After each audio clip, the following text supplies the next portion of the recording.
Hello and welcome to Just About Earth, where a gentle curiosity encounters profound science, and amazement is given space to unfold. This evening, we won't be discussing the universe's genesis or its ultimate direction. Instead, we'll direct our focus to the ground beneath us and pose a somewhat disquieting question, one that is simple, yet not readily answered. What if we aren't the first? Not the initial intellects, architects, or explorers? What if, long before ancient pyramids, orbiting satellites, and thoughtful science broadcasts, another civilization existed right here on Earth, attained great complexity, and then disappeared? I'm not referring to legendary vanished lands or visiting extraterrestrials. I mean a genuine civilization, something indigenous, biological, intelligent, perhaps in ways we don't fully grasp. Something that lived and died so long ago that the planet might have entirely erased its memory. If this sounds like the premise of a science fiction tale, it certainly shares some characteristics. However, it's also a serious scientific inquiry, a concept that has subtly circulated in geology labs and cosmology forums for years. The idea isn't that we'll uncover towering structures beneath Antarctica or mobile devices preserved within coal seams. It's considerably more nuanced than that. The central question is, if an advanced civilization had existed millions of years ago, would we even be able to detect it? Would its remnants endure the slow, persistent geological processes of Earth? Or would everything, cities, tools, language, even skeletal remains, have been reabsorbed into rock and soil, becoming indistinguishable from natural formations? Before we start exploring what might be hidden beneath the layers of time, I'd love to know where you're listening from tonight, and what time it is right now in your location. It's a funny thought, isn't it? The topic is ancient civilizations, yet here we are, divided by seconds and miles, quietly sharing this precise moment. No matter where or when you are, I'm glad you're here. If this kind of gradually unfolding question resonates with you, I'd be grateful if you tapped like or subscribed. It helps this subtle signal connect with other curious minds. No pressure, of course, just an invitation, like the faint trail of footprints that might, if we examine them closely, lead somewhere unexpected. So, settle in, perhaps lie back if you can, and let your thoughts align with the slow tempo of plate tectonics. We're going to take a deep look back, not through human history, but through the crust, the quiet, and the heat of deep time itself. Because before we can ask whether someone came before us, we need to understand just how much time we're truly dealing with and how adept this planet is at wiping the slate clean. When we speak of ancient history, we typically mean a few thousand years. The pharaohs of Egypt, the builders of Stonehenge, the earliest known scripts etched into clay tablets. Even when we reach back to the advent of human civilization, we are still only looking at about 10 or 12,000 years. That's a mere blink in geological time. It's closer to the present than to almost anything else that has ever happened on this planet. Yet to us, it already feels like the deep past, enough already to fill libraries with mystery, debate, and speculation. But the Earth is ancient, staggeringly old, not just millions of years old, but billions. Approximately 4.5 billion years, give or take a few hundred million. For the vast majority of that time, humans did not exist. Mammals weren't even present for most of it, and for much of it, there was no life on land whatsoever. Life spent considerable time swimming, waiting, or evolving in microscopic obscurity. And yet, despite how desolate that sounds, this was when most of Earth's story was written, layer by layer, rock by rock, in forms that speak slowly and forget quickly, The planet doesn't keep a diary. It doesn't preserve everything equally. Wood decays, metal rusts, bones dissolve, and time doesn't just pass, it acts. It buries, melts, crushes, shifts, and erases. Mountains rise and crumble. Oceans open and close. Entire continents drift, collide, and break apart. Every few 100 million years, the face of the world changes completely. And when you look at it this way, it's not that evidence gets lost. It's that surviving anything at all for more than a few million years is already an extraordinary event. So let us imagine, purely as a thought experiment, what if, say, 100 million years ago, well after the age of dinosaurs commenced, but long before it concluded, an intelligent species evolved, something bipedal or not, perhaps terrestrial, perhaps aquatic. Maybe it didn't construct with stone or metal at all. Perhaps it never required such materials. Maybe it possessed a technology of a kind we wouldn't recognize. Perhaps it existed for a period, developed something we might even term culture or society, and then something occurred. A shift, a major disaster, or simply the gradual passage of time. It disappeared, and now, millions of years later, we arrive, questioning whether we'd even detect its former presence. Because here lies the harsh reality. We are not as enduring as we prefer to believe.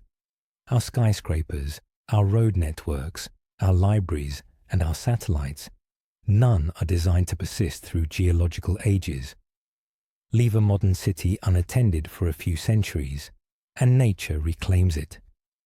A few thousand years, and it's already difficult to discern what once stood there. But after several million years, with erosion, tectonics, subduction, the surface would have transformed. What was land might now be ocean floor. What was a mountain might be detritus, and most of our traces would be gone. This is not speculative fiction. It's grounded in our understanding of geology and archaeology.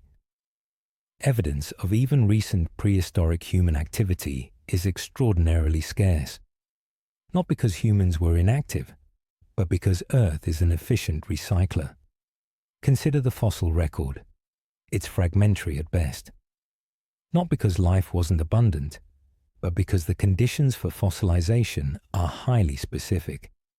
Most organisms that perish are never fossilized.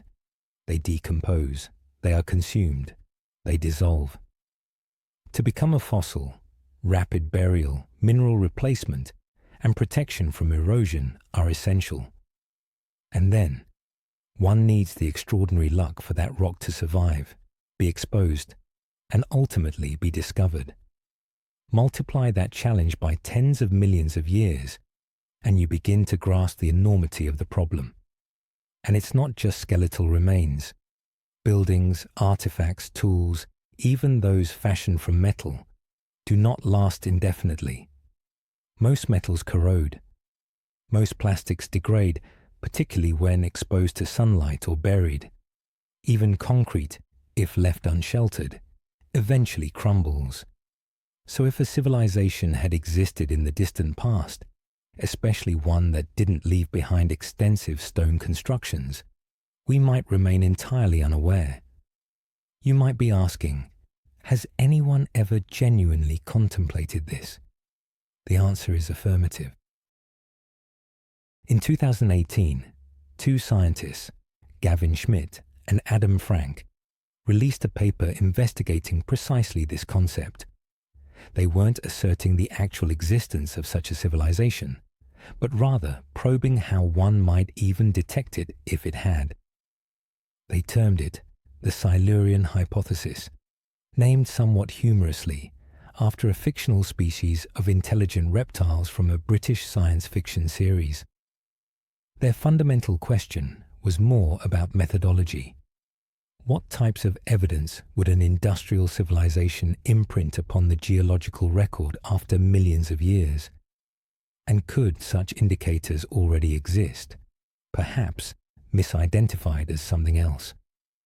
Their focus was on markers, chemical signatures, anomalies such as carbon isotope ratios, unusual concentrations of scarce elements, and synthetic molecules not found in nature. Essentially, they were approaching this like investigators unable to locate a body, a weapon, or a witness, but hoping that residual evidence might still provide clues.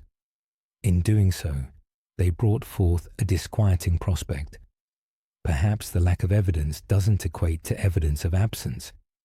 Perhaps this is simply how things appear when a planet periodically renews its surface over hundreds of millions of years. For civilizations do not simply disappear without a trace. They generate waste, energy consumption, farming, resource extraction, and fabrication. All these activities leave identifiable marks, but such marks diminish over time. And if a prior civilization underwent its own industrial era or a comparable phase, would its impact still be discernible in climate data, sediment cores, or the makeup of ancient rocks? Possibly, possibly not. Even today, our own influence on the planet is being etched into the geological record. This period is sometimes referred to as the Anthropocene, the suggested designation for a new geological epoch characterized by human impact. Plastic in the oceans, concrete in the soil, nitrogen in the atmosphere, and radioactive isotopes from nuclear testing. If future scientists, whoever or whatever they may be, investigate our present, they might uncover these indicators. The crucial question is, how long would these endure? And how apparent would they be if millions of years elapsed before anyone sought them? This is not merely unproductive conjecture. Approaching the problem this way aids scientists in assessing the boundaries of their techniques. It involves comprehending not only what we discover, but also what we are prone to overlook. The geological record contains numerous discontinuities. Some eras are well preserved, while others have been almost completely obliterated. Erosion can remove sedimentary layers that required millions of years to form. Tectonic processes can fold, fault, and bury vast areas. And then there is the ocean, which encompasses over 70% of the planet's surface and conceals innumerable mysteries beneath miles of water and sediment. The majority of Earth's surface is geologically recent. That is, it has been renewed or modified within the past few 100 million years. Even the ocean floor undergoes recycling via a process known as subduction, where old seafloor is forced beneath continental plates and remelts into the mantle. This implies that if an ancient civilization had constructed anything near the coast, on an island, or worse, in a now submerged area, those remnants might have long since vanished. And yet, here we are today, building, documenting, observing. We ponder whether we are solitary in the universe, but seldom question if we have ever truly been solitary on this planet. Perhaps the past was more silent than we imagine, or perhaps we have simply lost the capacity to perceive it. We'll revisit this soon, as we examine more closely what could endure, what could not, and whether we have already encountered vestiges without recognizing them. There is more to this narrative, additional layers, both literal and scientific, and we will continue to navigate through them thoughtfully, one by one. Right, let's pause and consider a fundamental point. Before embarking on a search for vanished civilizations, we should probably establish what exactly we're seeking. What precisely defines a civilization, and what criteria would qualify one scientifically? In common discourse, we often envision civilization as an advanced form of society, cities, written language, systems of government, perhaps prominent skylines, However, this is a very limited contemporary perspective. Even within human history, civilizations have exhibited vast differences. Some constructed enormous cities with grand monuments and roadways. Others left virtually no physical traces beyond their language and patterns of land usage. Yet, we would still categorize them as civilizations. In the fields of archaeology and anthropology, the definition becomes more precise. Civilizations are typically identified by a collection of characteristics: urban hubs, specialized occupations, central authority or governance, surplus food production, organized spirituality, social hierarchies, the evolution of writing or symbolic forms of communication, and extensive trade networks. These are the primary indicators. But not every civilization embodies all these traits, and some manifest them in unexpected ways. Therefore, when contemplating the potential existence of a forgotten or profoundly ancient civilization, we must expand our conceptual framework. We are not necessarily searching for colossal pyramids or microchips. We are looking for indications of complexity, social, technological, or ecological phenomena that do not arise by chance. Signs that suggest a collective of beings organize themselves extensively over time for objectives extending beyond mere subsistence. It's beneficial to view civilization less as a definitive achievement and more as a continuum. Between mere individual survival and large-scale planetary modification, a vast range exists. Consider a culture of tool users that establish structures or systems extending beyond single lifetimes. A species that learn to accumulate knowledge, transmit it, and intentionally reshape its environment. This might not sound profound, but it holds immense evolutionary significance. And if it occurred more than once on this planet or anywhere else, it warrants serious consideration. Let's examine a more familiar instance. Take the ancient city of Çatalhöyük in modern-day Turkey, approximately 9,000 years old. No streets, no grand monuments, no written language, just densely packed dwellings built side by side with no ground-level entrances. People access them via the roofs. Yet, it's recognized as one of the earliest urban settlements.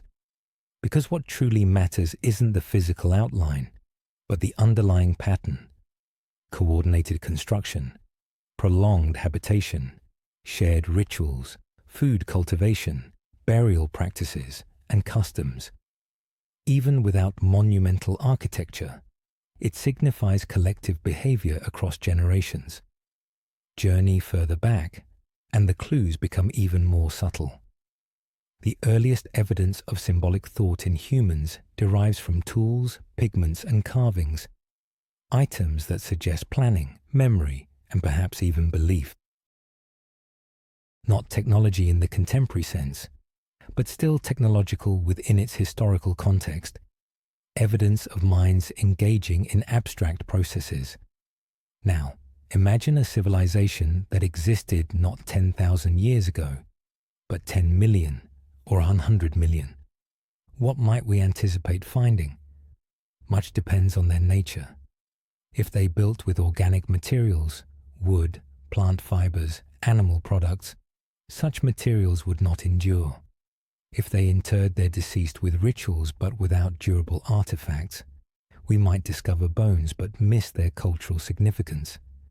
And if they never developed writing, or utilized a form we don't recognize as such, their narratives might be utterly lost. Even worse, if they didn't inhabit land or spent most of their existence in environments unconducive to fossil preservation, our chances of detection diminish further. If a civilization emerged in a rainforest, on a coastline, or within a swamp, most of its remnants would vanish within a few centuries, let alone millions of years. It's not a matter of deliberate concealment. It's a function of time. we must also be cautious not to impose too many of our own preconceptions. We are accustomed to perceiving intelligence in the forms we exhibit: language, tools, cities, and now digital technology. But intelligence isn't limited to our manifestation. A civilization might not be industrial at all. It might structure its society in ways that leave minimal physical traces. It might communicate chemically, visually, or through behaviors for which we lack even vocabulary. And this introduces a peculiar challenge.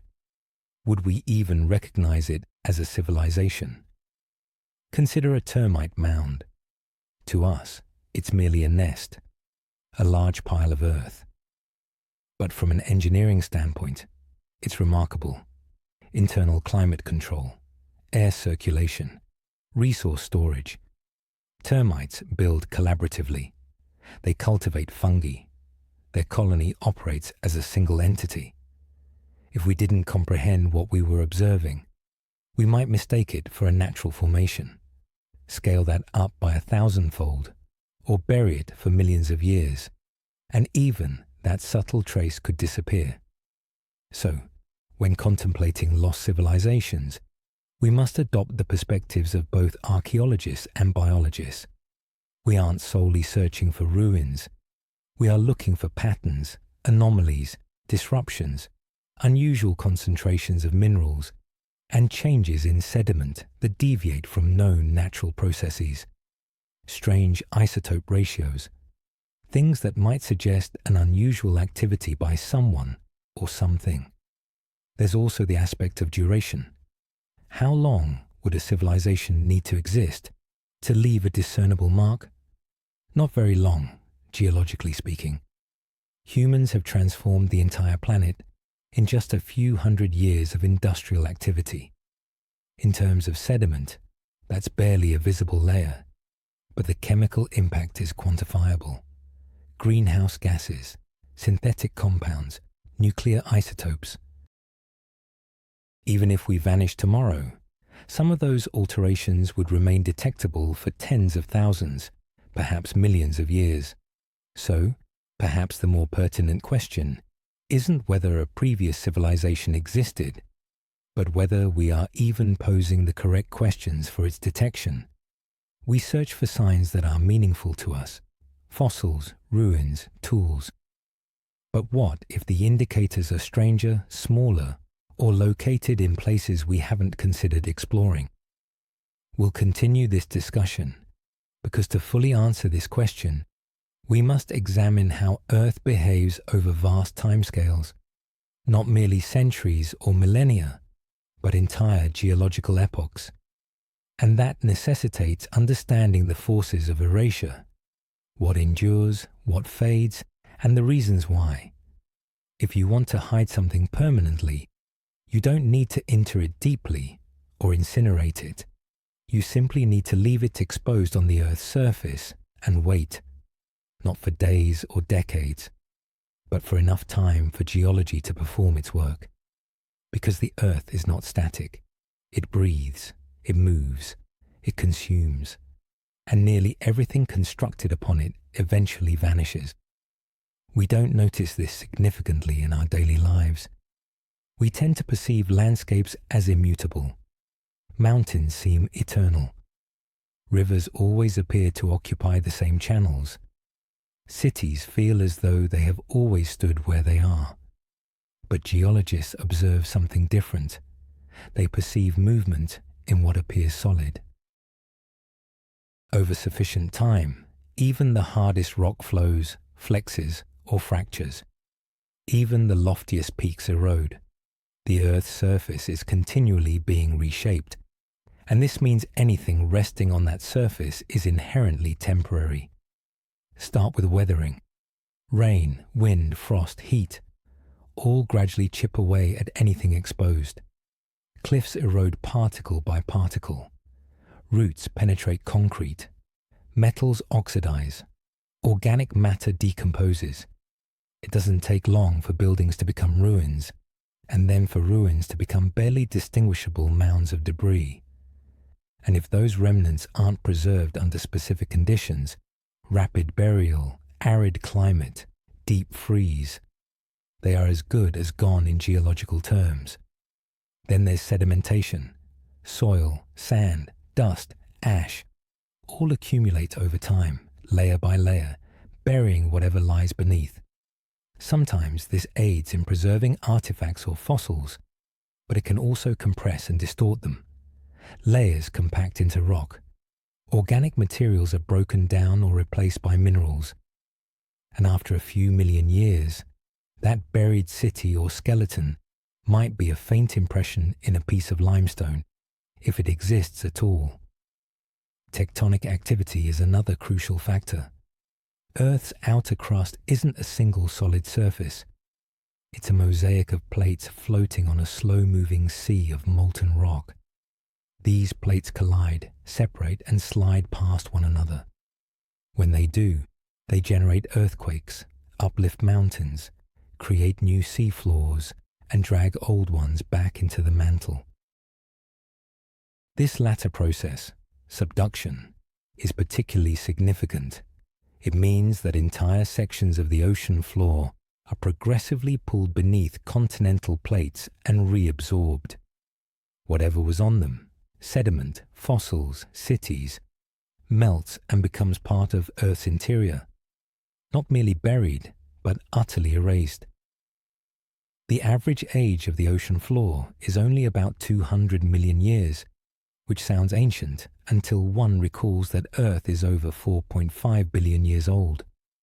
This implies that most of the planet's seafloor has been replaced many times over.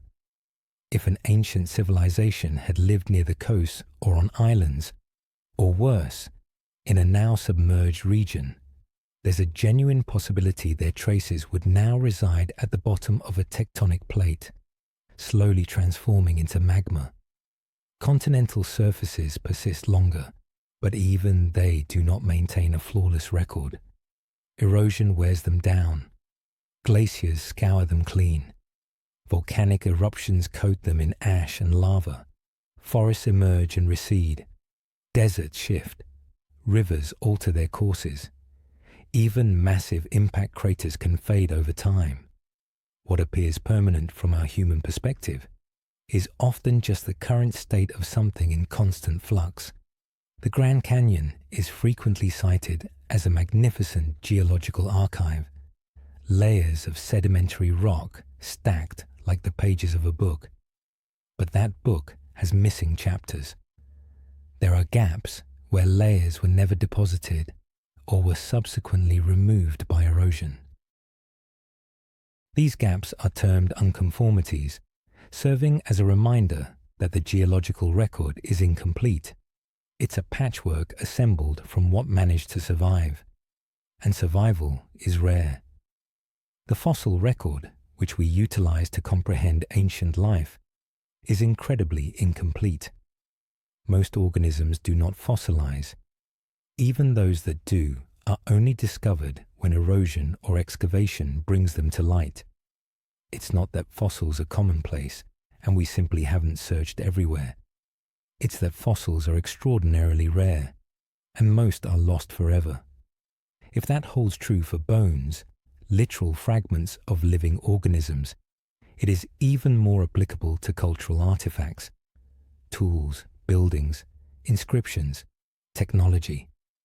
Even with humans, whose artifacts are only tens of thousands of years old, we often find fragments: a flint knife, a piece of pottery, a post hole in ancient soil. Archaeologists reconstruct entire societies from mere scraps because that is typically all that remains. So when we ask whether another civilization could have existed millions of years ago, the burden of proof is immense. It's not just that we haven't found their ruins, it's that the likelihood of anything surviving that long is already vanishingly small. And even if something did survive, it would need to be in a location that hasn't been subducted, eroded, buried too deeply, or completely altered. Consider how we search for impact craters. Large asteroid impacts leave scars, craters hundreds of kilometers across. But some of these craters are difficult to perceive because over time they are eroded, buried, or deformed. Some we only detect through gravity anomalies or subtle changes in rock composition. Now, imagine trying to locate something smaller than a crater, a city, a factory, a carved monument. Unless it was preserved in a perfect geological niche, it would be extremely challenging to detect, and preservation alone isn't sufficient. Someone must be looking in the correct place at the right time, with the appropriate tools and the right questions. Most paleontological excavations are not seeking signs of intelligence. They are looking for species, bones, and ecosystems. They examine sediment layers for traces of life and extinction events, not for evidence of roads or buildings. And if an object doesn't appear artificial, if it isn't shaped like a tool or clearly manufactured, it might not be recognized for what it is. Even when we do find something unusual, the initial assumption isn't civilization, it's a natural process. And that's a reasonable bias. Nature is capable of producing highly complex structured patterns, crystals, geodes, erosion features, mineral veins. Without context, it's difficult to distinguish what is natural from what is artificial. A perfect sphere might be a decorative object, or it might be a concretion. Without surrounding evidence, it's just a curiosity. This is partly why the Silurian hypothesis emphasizes indirect evidence. Rather than searching for buildings or tools, it asks whether an earlier civilization might have altered Earth's chemistry or climate in a detectable way. In other words, not what they constructed, but what impact they had. Even that is hard to trace because natural events can produce similar changes. A volcanic eruption, a methane release, a mass extinction. All these leave chemical fingerprints that can resemble industrial activity. So the challenge isn't just finding evidence, it's interpreting it. And that requires humility.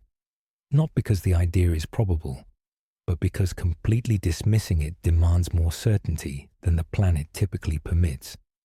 We conceive of history as a linear progression with a clear beginning and end. But the geological record doesn't concern itself with linearity. It's governed by pressure, heat, erosion, and deposition. It constantly rewrites itself. And that means most of what has occurred on Earth, most of what was ever built, spoken, thought, or envisioned is gone. Not hidden, simply undone. We're not done though. If the Earth is adept at erasing, then we need to comprehend what resists that erasure. What can endure, not just for centuries, but for millions of years. So next we'll examine the types of evidence that might persist and how we could identify them. Not fossils, not buildings, but something subtler, more chemical than architectural, more resilient than stone. When individuals hear the term fossil, they frequently envision a perfectly preserved dinosaur skeleton arranged in a museum, bones meticulously placed as if the creature simply laid down and turned to stone. However, genuine fossils seldom appear that way. They are fragmented, incomplete, and compressed. Their formation requires good fortune, highly specific environmental conditions, and extensive time. Even in optimal circumstances, fossilization is an exception, not the norm. And the narrative it conveys is often partial, selective, and silent on many crucial details. The fossil record serves as one of our best instruments for understanding ancient life, yet it provides an incomplete picture. It's akin to attempting to reconstruct an entire film from just a few still images, some damaged footage, and a scattering of subtitles. For every species we've identified in the fossil record, there are likely dozens or hundreds that have left no trace whatsoever. Some never fossilized, Some did, but their remains were destroyed. Others still lie buried in unexplored locations.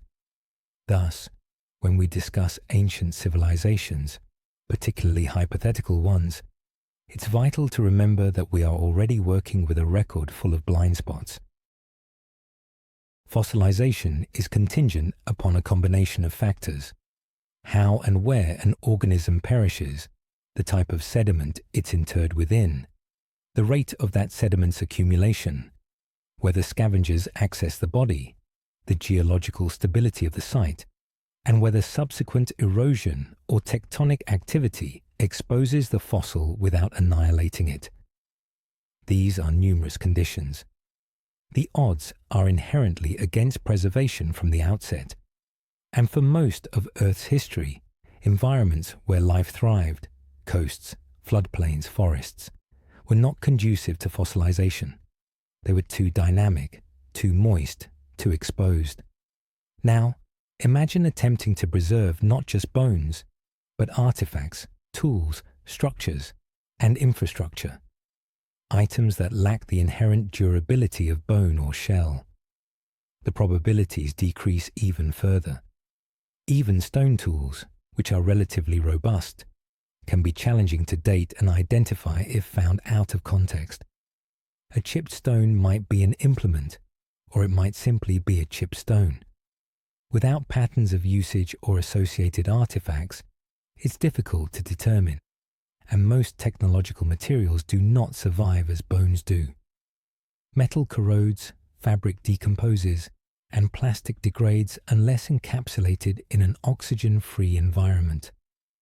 This implies that even for our own predecessors, the record is incomplete. Consider Homo erectus, a species that existed for nearly 2 million years. We possess tools, bones, and some indications of fire use, but much of their activity remains unknown. They traversed vast areas, adapted to diverse climates, and likely had forms of communication. Yet we don't know their beliefs, social organization, or aspirations. Not because they left no evidence, but because those signs did not endure.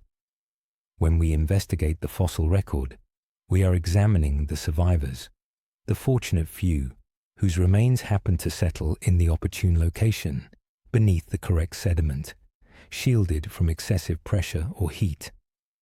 This explains why periods of mass extinction yield such distinct layers.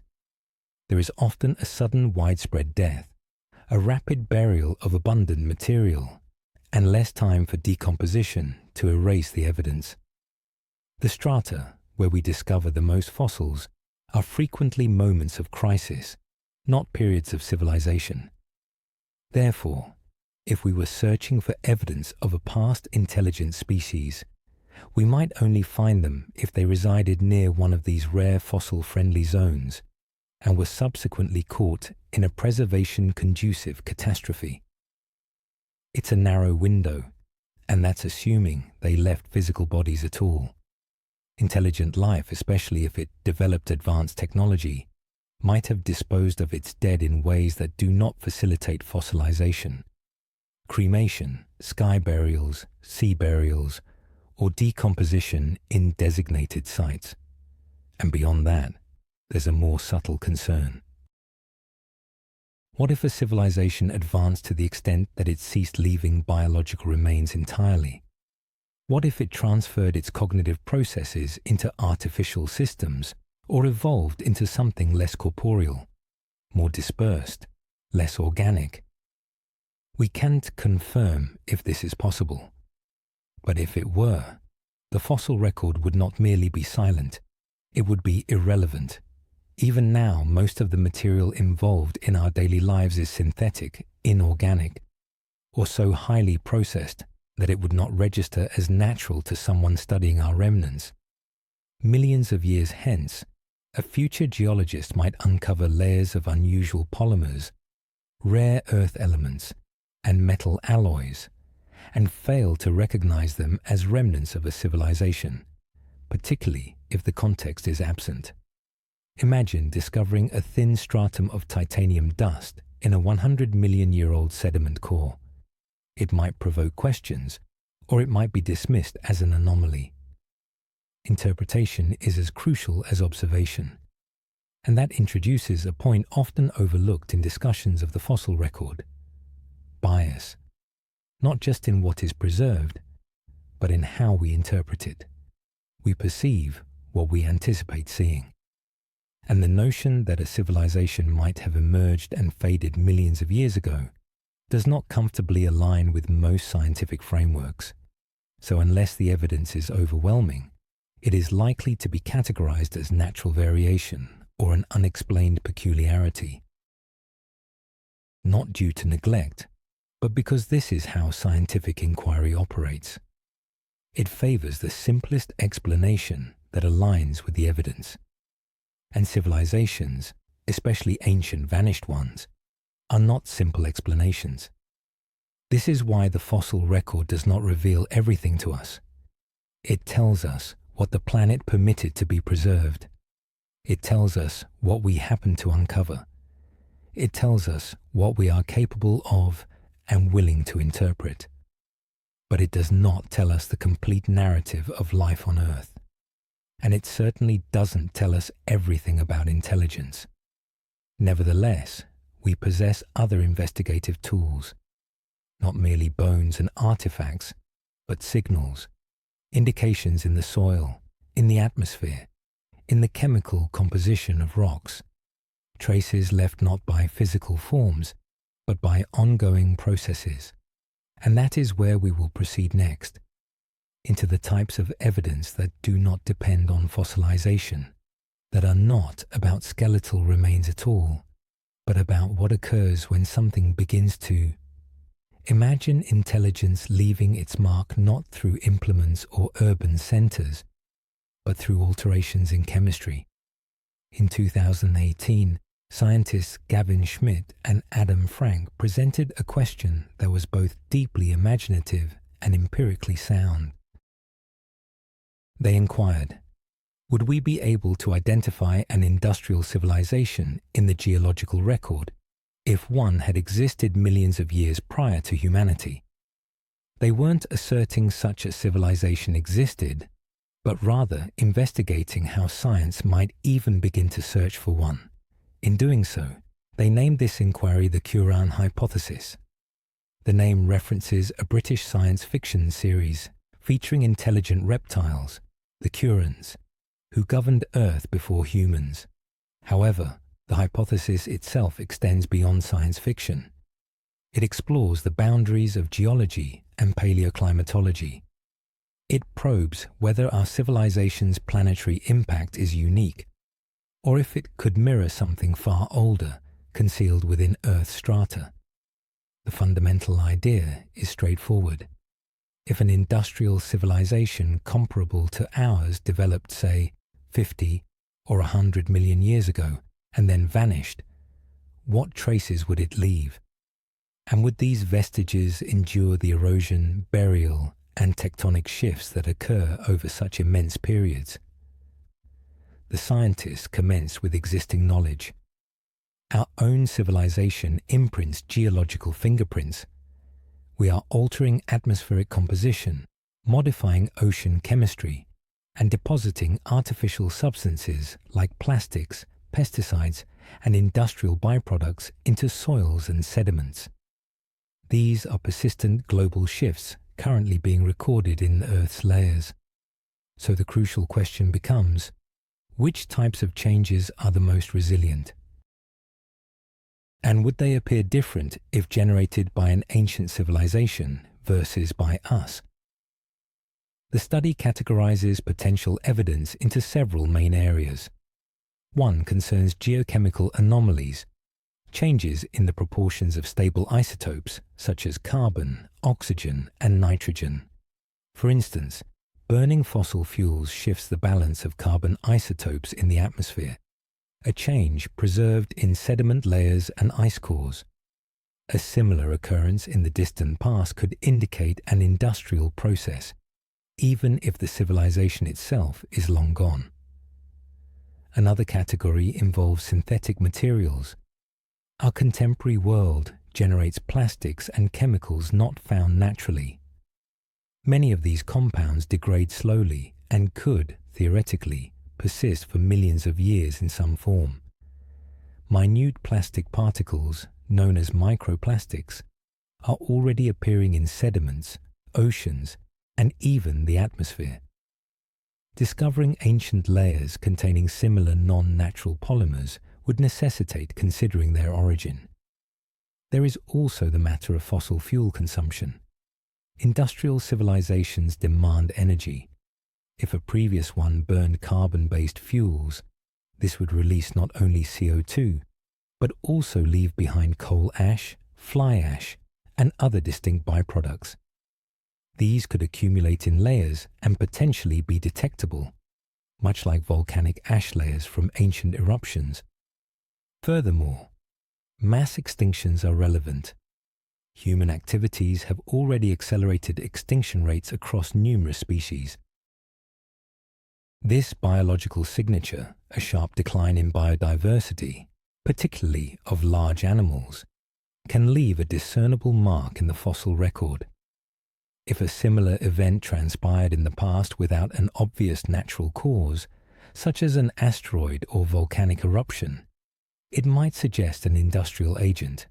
However, this is where complications arise.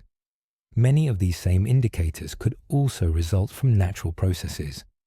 For example, the Paleocene-Eocene thermal maximum, approximately 56 million years ago, involved a rapid global temperature increase, ocean acidification, and a significant disruption in the carbon cycle.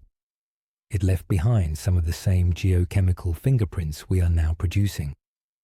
Yet, to our knowledge, no civilization was implicated. So how does one distinguish between a natural event and one caused by intelligence? That is the most challenging aspect. The Curran hypothesis does not claim to have found proof of a past civilization. Instead, it asks if we would even recognize such proof if it existed. More importantly, it prompts us to contemplate the traces we ourselves are leaving and their potential longevity. Even our most enduring markers, plastics, nuclear isotopes, industrial byproducts, are not guaranteed to survive for tens of millions of years. They might degrade, be buried too deeply, or be eradicated by subduction and resurfacing. Even if some persist, they might be scattered and difficult to interpret without a broader context. This compels a shift in perspective. Rather than searching for conventional ruins, buildings, tools, roads, we must adopt the mindset of planetary archaeologists. We need to seek subtle, indirect clues, chemical alterations, anomalies in sediment layers, disruptions in ecological patterns, and we must be receptive to the notion that some unusual features already observed in the geological record could have alternative explanations. This is not an endorsement of conspiracy theories or fringe ideas. It is a framework for formulating superior questions, for treating the possibility of pre-human civilizations as a scientific hypothesis, not a myth or legend. And like any scientific hypothesis, it can be tested, challenged, refined, or disproven based on evidence. It also forces us to confront a deeper point. If we, with all our technology and global reach, are still geologically fragile, if our legacy might vanish in a few million years, then how many other narratives might have already unfolded and disappeared, lost to time? Not because they were insignificant, but because Earth is patient and time is thorough. The Curran hypothesis doesn't confirm previous inhabitants. It merely suggests that if they did exist, their traces would be elusive. And it offers a starting point for considering what to look for, how to interpret it, and what it would signify, not just for science, but for our self-perception within this planet's history. Thus, we proceed. If such traces exist, they won't manifest as statues or scriptures. They will be found in rocks, in chemistry, in thin strata of unusual compounds. And the true question becomes, have we already discovered some of them without comprehending their nature? If, by some abrupt event, every human being disappeared tomorrow, no warning, no conflict, no apocalyptic surge, just gone, what would the world look like in a year, a century, a million years? It's a somber, yet surprisingly insightful thought experiment, one that aids our understanding of the true imprint a civilization like ours leaves behind and, crucially, how long any of it might last. In the initial days, little would change. Cities would remain illuminated, vehicles parked, aircraft static on runways. But very quickly, without human oversight, the systems sustaining our world would begin to fail. Power plants would cease operation. Water systems would lose pressure. Buildings would commence decay, not due to a catastrophic event, but because nothing is engineered for indefinite operation without upkeep. Within just a few years, nature would start to reclaim our urban centers. Vegetation would grow through pavement cracks.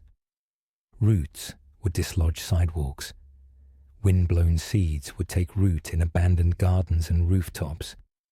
Animals would return, not merely rodents and birds, but deer, coyotes, and eventually larger predators in certain areas. Without us, the distinction between wilderness and built environments would rapidly blur. In metropolises like New York or Shanghai, subways would flood within days once pumps failed. Steel structures would rust. Glass would shatter. Within decades, many buildings would collapse under their own weight, particularly in wetter climates. Concrete, seemingly robust, is susceptible to moisture and temperature fluctuations. Rebar inside corrodes, cracks form, and the structure weakens. Roads would degrade more gradually, but they too would break apart. Vegetation would tear through asphalt. Bridges, lacking paint maintenance and structural inspections, would eventually fall. Satellites in orbit would begin to fail as batteries depleted and solar panels degraded. Most would deorbit and burn up within a few centuries, leaving only the most distant, slowly decaying objects silently floating overhead. After roughly 1,000 years, much of what defines our presence would already be unrecognizable. Steel structures would have collapsed or rusted into piles. Plastics exposed to sunlight would break down into fragments. Underground cables and pipes would corrode. The outlines of roads and cities might still be discernible from the air, especially in arid regions, but they would resemble faint scars more than signs of life. 10,000 years later, even those scars would begin to vanish. Forests would fully re-establish themselves in temperate zones. Deserts would shift, burying cities. Coastlines might alter due to erosion or ongoing climate effects. Whatever remained would depend on location and material.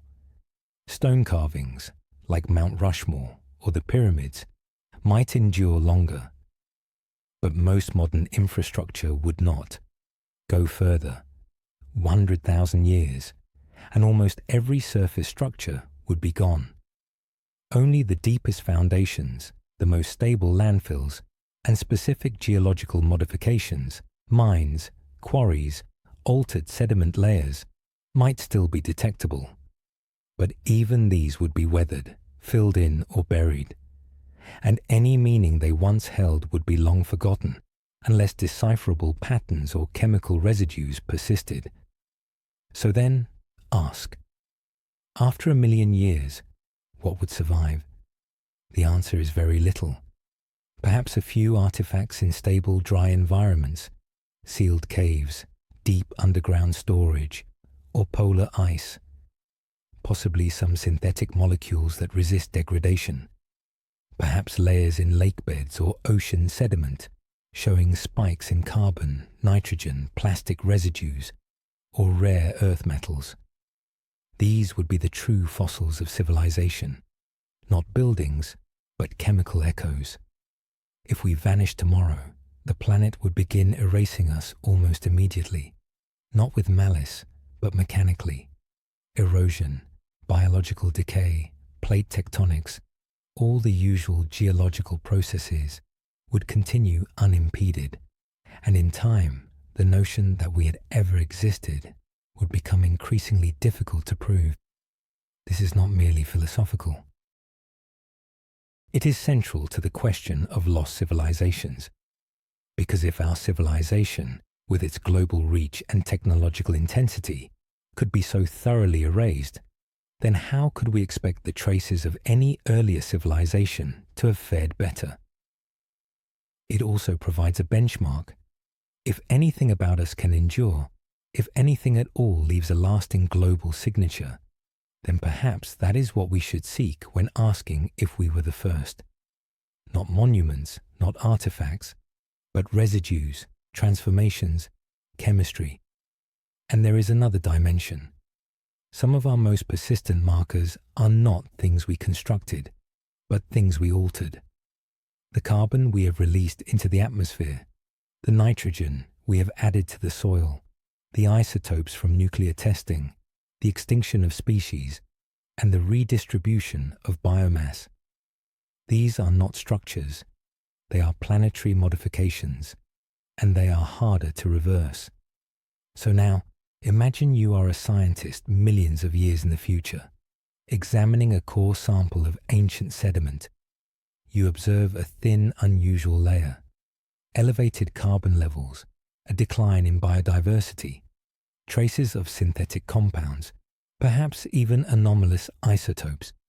You might ask, what occurred here? Was it natural, or was something else at play? That is where this thought experiment leads us. By envisioning our own disappearance, we gain a clearer understanding of what types of evidence truly endure, what would constitute a geological signal, and what, unfortunately, would simply vanish. Next, we will trace that signal, what it resembles, where it travels, and how it might be mistaken for something else. Because even if we leave a mark, the challenge lies in recognizing it for what it is. Geologists do not measure time in years as we do. They describe it in layers, in sediment thicknesses, in isotopes and core samples. Deep time does not tally seconds or seasons. It operates in intervals, events, patterns that extend beyond the scope of memory, history, or even biology. If we wish to inquire whether another civilization might have existed in the ancient past, we must learn to think in that language, because deep time does not recount what happened last week. It tells you what is inscribed in the rock. Most of our knowledge about Earth's past originates not from fossils, but from the chemistry and structure of sediments. This includes ocean cores, lake beds, glacial ice, and the rock strata exposed in cliffs and quarries. These layers accumulate gradually, depending on the environment. Dust settling in lakes, shells forming on the ocean floor, ash from volcanic eruptions. The result is a kind of archive, with each layer offering clues about the planet's state at the time of its deposition. This is the language of deep time. While it doesn't communicate in complete sentences, it possesses a vocabulary. Carbon levels, oxygen isotopes, sulfur ratios, pollen grains, trace metals, magnetic orientation. It informs us about climate, atmospheric composition, the types of plants growing, and the abundant species. It can even reveal catastrophic events, asteroid impacts, supervolcanoes, mass extinctions, and in rare instances, it hints at something stranger. Some of the most detailed records come from environments that change slowly and preserve well. Ocean floors, undisturbed lake beds, and the deep layers of polar ice. Scientists extract long, cylindrical samples called cores and scrutinize the layers centimeter by centimeter. They look for chemical shifts, variations in particle size, fossil content, and mineral presence. Sometimes, a change in color alone suffices to indicate a shift in the world. These signals are not always obvious. Many are subtle: a slight increase in a particular isotope, an unusually high concentration of a rare element, a carbon-13 to carbon-12 ratio that deviates from the expected baseline. Individually, any of these might be natural. Taken collectively, especially within a narrow segment of sediment, they suggest something occurred, something sudden or unusual enough to disrupt the planet's long, steady rhythm. The Anthropocene, for instance, the proposed geological epoch marking human influence, is already leaving a discernible fingerprint. Future geologists, if they examine the record, will likely observe a spike in carbon dioxide levels, a decline in biodiversity, traces of synthetic chemicals, and fallout from nuclear testing. This thin line in Earth's crust will stand out against the background rhythm of preceding ages. It is not a complete narrative, but it is a disturbance, a marker. And that is precisely the kind of anomaly scientists today are trained to detect. So if an earlier civilization had altered its environment in comparable ways, even without leaving fossils or ruins, we might expect to find similar signals. But interpreting them is another matter, because for every surge in carbon or trace of a rare metal, natural explanations also exist. Volcanoes can release carbon. Asteroid impacts can scatter iridium. Microbial blooms can leave peculiar chemical residues. The planet possesses its own vocabulary of disaster, and it is easy to misinterpret the source of an anomaly if one assumes all causes must be natural. This is why context is crucial. Discovering a chemical signature is insufficient. It needs to align with other evidence. A temperature increase coinciding with a mass extinction, a strange compound appearing globally rather than merely locally, a sudden jump in heavy metals alongside fossil fuel indicators. Only by assembling these pieces can we begin to suspect something more than chance or catastrophe. And even then, we are speculating. The further back in time we look, the fewer tools we have for certainty. Many of the most dramatic geological events transpired hundreds of millions of years ago. Whatever clues they left behind have been stretched, folded, buried, and exposed multiple times. Rock is durable, but it is also mutable. Signals become scrambled. Layers disappear. Nothing remains pristine. Nonetheless, some signals are persistent. Certain isotopes decay so slowly, they function as time markers for millions of years. Shifts in magnetic orientation correspond to known cycles in Earth's magnetic field, providing a kind of planetary calendar. There are minerals that form only under specific conditions, certain temperatures, pressures, or chemical environments. These are the phrases, the punctuation marks in deep time's language. If a civilization impacted the world strongly enough and in just the right manner, those effects might manifest here. But the difficult part is recognizing them. Even now, scientists occasionally uncover unexplained anomalies, spikes or shifts that do not match known events. Most are eventually attributed to natural causes. Some remain unexplained, quietly documented in scientific literature, neither dismissed nor pursued, not because they are unimportant, but because without further context, there is little else to do. Science requires patterns, not just isolated points. And that might be where the traces of an ancient civilization would reside, hidden in plain sight, misclassified as a natural event.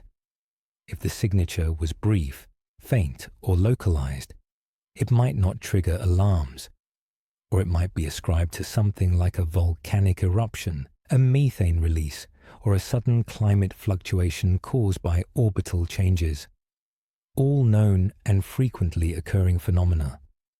To claim intelligent agency is a bold assertion, one that demands not just unusual data, but a framework explaining why intelligence is the most probable source. Without that, even a correct hypothesis would likely be disregarded. This is not a flaw in science. It is how science guards against wishful thinking. But it does imply that some possibilities, however intriguing, remain unexplored. So the language of deep time is real. It exists in the rock, in the chemistry, in the slow rhythm of sediment and isotope. It tells us what changed, approximately when, and often how, but not always why. That part necessitates interpretation, inference, sometimes imagination. And it is in that interpretive realm that the question of lost civilizations continues to reside, unproven, perhaps unprovable, but not impossible. Next, we will investigate what signs might still endure. Those stubborn puzzle pieces that refuse to fade. Not the grand structures or narratives, but the remnants, the fragments, the accidental fossils of intelligence, if any exist at all. Because if something preceded us, the likelihood is it did not intend to leave a monument. It simply existed, and in doing so, may have altered the planet in ways it could not have known, would one day become questions. Some things disappear swiftly: paper, cloth, wood. Others persist a little longer: glass, metal, concrete. And then there are things that outlast entire civilizations, not by design, but because they happen to resist the forces that typically dismantle everything else. When considering the potential traces of an ancient, unknown civilization, we must think in these terms. Not what was constructed, but what endures. And it turns out that list is brief. One of the most persistent markers a civilization can leave is not architecture or technology, but chemistry. When we extract metals, synthesize compounds, burn fuels, or alter the atmosphere's composition, we are changing the planet in ways that can be recorded in sediments and soils. These changes are often microscopic but pervasive, and when they occur rapidly or globally, they leave distinct signatures. Future scientists might not know precisely what transpired, but they will know something did. Let's begin with synthetic materials. Modern humans produce a staggering array of substances that do not occur naturally. Plastics, pesticides, industrial chemicals, rare metal alloys. Some break down quickly when exposed to sunlight or oxygen. Others are remarkably persistent, especially when buried. Microplastics, for instance, are already appearing in the most remote sediments, deep ocean floors, polar snow, high-altitude soils. Some research suggests they could remain intact for tens of thousands, perhaps hundreds of thousands of years under suitable conditions. But even plastic has its limitations. Near the surface, it degrades. In oxygen-free environments, it might last longer, but it becomes more challenging to detect. And plastics alone do not prove intelligence. A layer of strange polymers might raise questions, but without context, without evidence of deliberate production, it might simply appear to be an unusual natural deposit, especially if everything else has vanished. Then there's metal. We often perceive metal as durable, and it is, but only under specific circumstances. Most metals corrode over time. Iron rusts, copper oxidizes. Even stainless steel, which resists corrosion, does not last indefinitely. Metal artifacts might persist for a few thousand years if undisturbed in a dry environment. But millions of years? Unlikely, unless they were sealed in a highly stable environment, say inside a mountain or deep underground. there's little chance they would survive intact, and even then, they would be difficult to distinguish from natural ore unless clearly shaped or patterned. Radioactive isotopes are somewhat different. Some are synthetic, created only through nuclear reactions. These include isotopes like plutonium-244, or certain transuranic elements that do not occur naturally in significant quantities. If found in the geological record outside of known nuclear events, they might suggest technological activity. However, most have half-lives short enough that they decay to background levels over millions of years. Still, some isotopes like technetium-99 or iodine-129 persist long enough that traces could remain under the right conditions. Fossil fuel combustion is another potential signal. Burning coal or oil releases carbon dioxide with a distinct isotopic signature, specifically a lower ratio of carbon-13 to carbon-12. If this type of shift appeared suddenly and globally in ancient sediments, it might indicate large-scale combustion. But again, natural processes can cause similar patterns, including volcanic activity and methane releases. We would require additional clues to support a technological source. Another possibility involves unusual concentrations of certain metals like lead, cadmium, or rare earth elements, frequently used in electronics and manufacturing. Mining and refining these elements generate waste. If found in high concentrations in ancient soils or sediments, particularly in patterns suggesting processing rather than natural distribution, they could be evidence of industry. However, these elements move through ecosystems in complex ways. They bioaccumulate, leach, and migrate. Pinpointing a source is not easy. What about physical structures? Deep, massive earthworks, things like quarries, tunnels, or underground facilities, might survive longer than surface buildings, especially if they altered the local geology. But identifying them after tens of millions of years would be difficult, particularly if tectonic forces have shifted or buried the region. Erosion, collapse, and sedimentation can erase even large features. And without clear artificial geometry, it is hard to differentiate a mine cavern from a natural cave.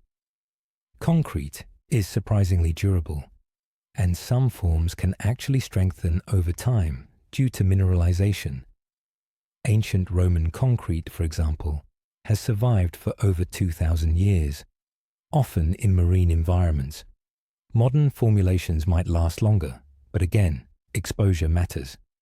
Moisture, temperature shifts, and biological growth all take their toll, and in deep time, even concrete can become unrecognizable, just another unusual formation in the rock.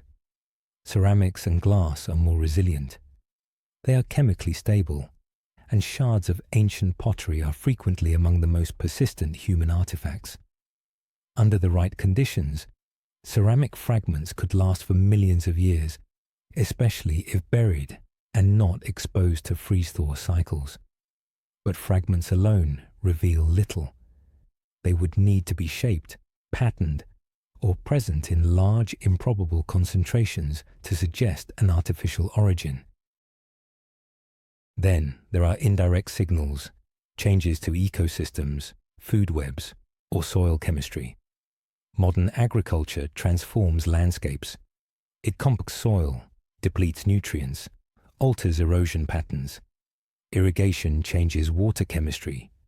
Fertilizers leave chemical residues.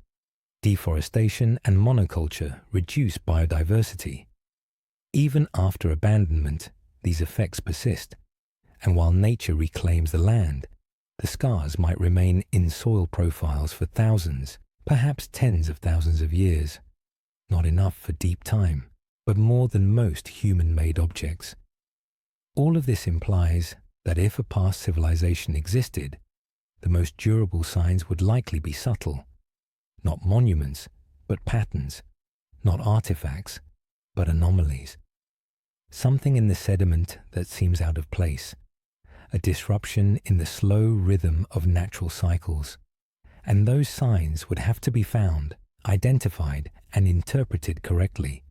No small feat when working with rocks older than most species. Meanwhile, the signs that do not last are all around us now. Books, photos, art, music, the very fabric of our lives. They are the first to disappear. Paper burns. Hard drives degrade. Digital signals vanish when power fails. Cultural knowledge, the stories, symbols, meanings, fades even faster than buildings. Within a few generations, even among survivors, languages can die out, beliefs can disappear, and once central truths can become mysteries. So we return to the question, what endures? Not much, but perhaps just enough. Enough to leave a trace, if not a complete story. Enough to make someone someday pause and wonder. Not about who we were exactly, but whether someone once was, and whether Earth, despite everything it has erased, preserved a few stubborn signals hidden in its slow, silent archive. Next, we will examine how some of these signs might behave in one of Earth's most dynamic environments, the ocean. Because if civilization ever touched the sea floor, the ocean did not just cover it. It may have disassembled it molecule by molecule. The ocean does not safeguard secrets. It breaks them down, disperses them, buries them, scrapes them away. To a civilization living near or extensively interacting with the sea, this might not have appeared as a threat. After all, water sustains life, connects continents, and provides sustenance, transportation, and inspiration. But concerning preservation, especially over millions of years, the ocean is a relentless editor, obliterating almost everything it encounters. And for a civilization that left its imprint below sea level, the probability of us finding that mark today is almost non-existent. Nevertheless, it is worth asking, if a technological civilization had once existed and engaged with the ocean in any significant manner, what kind of trace would it leave? And would that trace withstand the test of deep time? Start with fundamentals. Today, most major cities are situated near coastlines, practical for trade, resources, and milder climates. But this also renders them vulnerable. Coastlines shift, storms erode, sea levels fluctuate, and in geological terms, the oceans undergo dramatic movements. Over the past 20,000 years alone, sea levels have risen over 100 meters, submerging entire continental shelves. During previous ice ages, vast areas now underwater were dry land. Rivers flowed through them. People inhabited them. Now, those regions are submerged beneath layers of sediment and salt water, difficult to access and nearly impossible to study comprehensively. This inherently complicates the search for any ancient civilization that lived along ancient coastlines, not because such a civilization is implausible, but because these are precisely the regions that have been erased, buried, or rendered inaccessible. Underwater archaeology is challenging at the best of times. Conducting it on submerged continental shelves, buried beneath layers of post-glacial sediment, is an entirely different undertaking. Suppose some past civilization developed maritime technology, not just boats, but harbors, ports, perhaps even coastal infrastructure. What happens to those structures over deep time? Wood decays, ropes rot, stone collapses, metal corrodes rapidly in saltwater environments. Unless the structures were quickly buried under silt or sand in a low oxygen environment, there is little chance they would survive for more than a few thousand years, let alone millions. And even if they did survive, they would be almost impossible to detect without targeted high-resolution scanning. artificial structures could theoretically leave some geomorphological traces, straight lines, unnatural angles, repeating patterns in the seafloor topography. But nature can also produce surprising geometric features, and most underwater anomalies, once investigated, prove to be natural formations. Without context or artifacts, it is difficult to argue otherwise. Now consider a larger scale.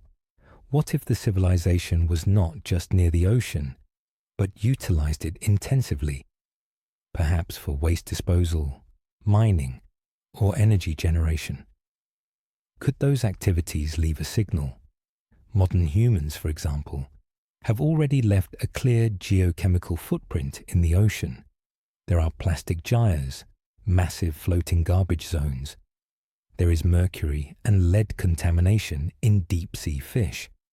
There are radioactive isotopes from mid-20th century weapons testing.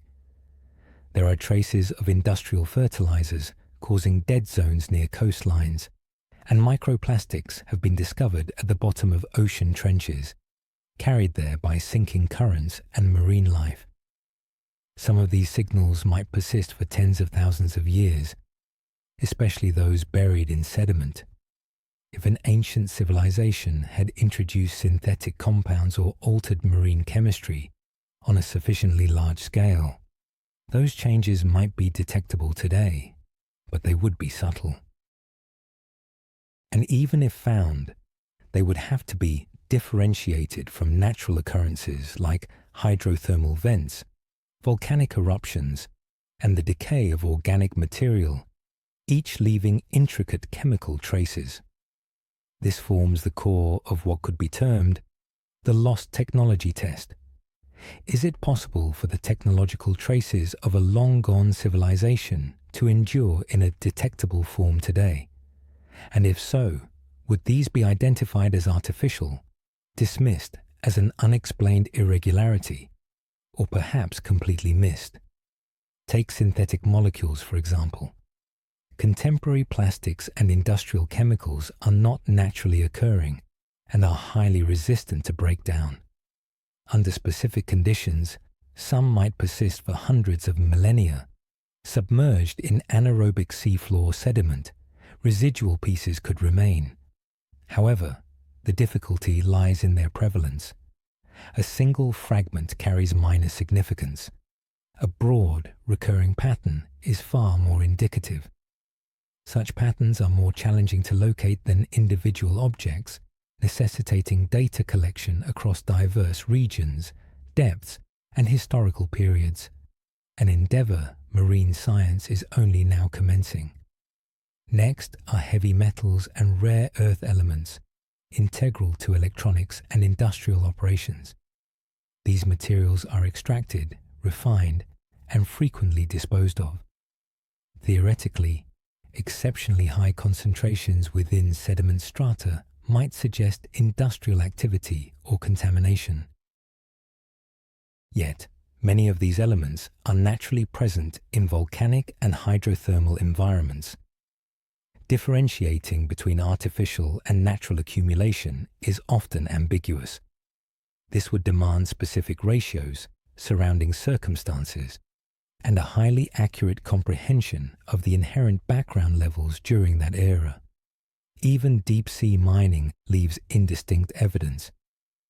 Current proposals exist for marine mining to extract manganese nodules and other valuable resources. If comparable operations occurred in the ancient past, the sole indications might be modified sediment makeup, disrupted stratification, or the lack of anticipated minerals. But how can one identify something that is absent? And how can its technological origin be confirmed? Energy consumption presents another perspective. Any civilization achieving a degree of sophistication would probably use substantial energy, generating waste, heat, emissions, and secondary products. For humans, these include carbon dioxide, industrial gases, and thermal waste. In the marine environment, this means elevated water temperatures near industrial areas, modified currents, and chemical discharges. Should an ancient civilization have utilized energy sources yielding persistent byproducts, radioactive substances, synthetic compounds, some might be discoverable in old sediments, but only if sufficiently pervasive or concentrated to be noticeable. The difficulty isn't that such indicators are impossible. Rather, even if present, they don't unequivocally signify a civilization. They appear as chemical reactions, irregularities, or unusual spikes within data rich with natural fluctuations, without more apparent accompanying evidence, like geometric forms, recurring patterns, tools, or definite construction. They remain mysteries, just additional static within the planet's vast, subtle historical record. Thus, the lost technology test poses a significant hurdle. Its focus isn't on the existence of technology itself, but on whether the precise confluence of materials, processes, and conditions could enable even a trace of that technology to be discovered after millions or hundreds of millions of years, and if anyone would comprehend its nature upon discovery. Subsequently, we will redirect our attention to land, not to seek what has vanished, but to heed what endures. For while the sea obliterates traces, certain locales preserve narratives for considerably longer, and occasionally these narratives manifest in surprising ways, not as metal or stone, but as memories, transmitted accounts, and reverberations too peculiar to disregard. Discussions of submerged cities typically conjure images of Atlantis or Lemuria, myths inherited, partially recalled, and frequently reinterpreted in fiction and fantasy. Yet the actual ocean has been engulfing genuine cities for extensive periods. None of these have left anything resembling a monument beneath the waves. The sea does not conserve, it disassembles. Its work is gradual but relentless. When a city succumbs to its depths, what survives after millennia, much less millions of years, is not stone pillars or mosaic tiles. It is an emptiness. Coastal areas have consistently attracted civilizations, offering fertile ground, convenient trade routes, and consistent climate conditions. These circumstances foster the development of complex societies. Nevertheless, constructing on a coast also means building on a dynamic boundary between stability and flux. Shorelines are not static. They shift with tidal movements, tempests, seismic events, and the prolonged, gradual rhythms of glacial epochs. Ocean levels fluctuate. Land masses rise and subside. What is currently dry land may have been the seabed 50,000 years ago, and what is now seabed might have been a human habitation before the ocean claimed it. Consider Dwarka, an Indian coastal site frequently mentioned as among the most ancient submerged urban remains. While some formations there seem artificial, the site's precise character is still contested.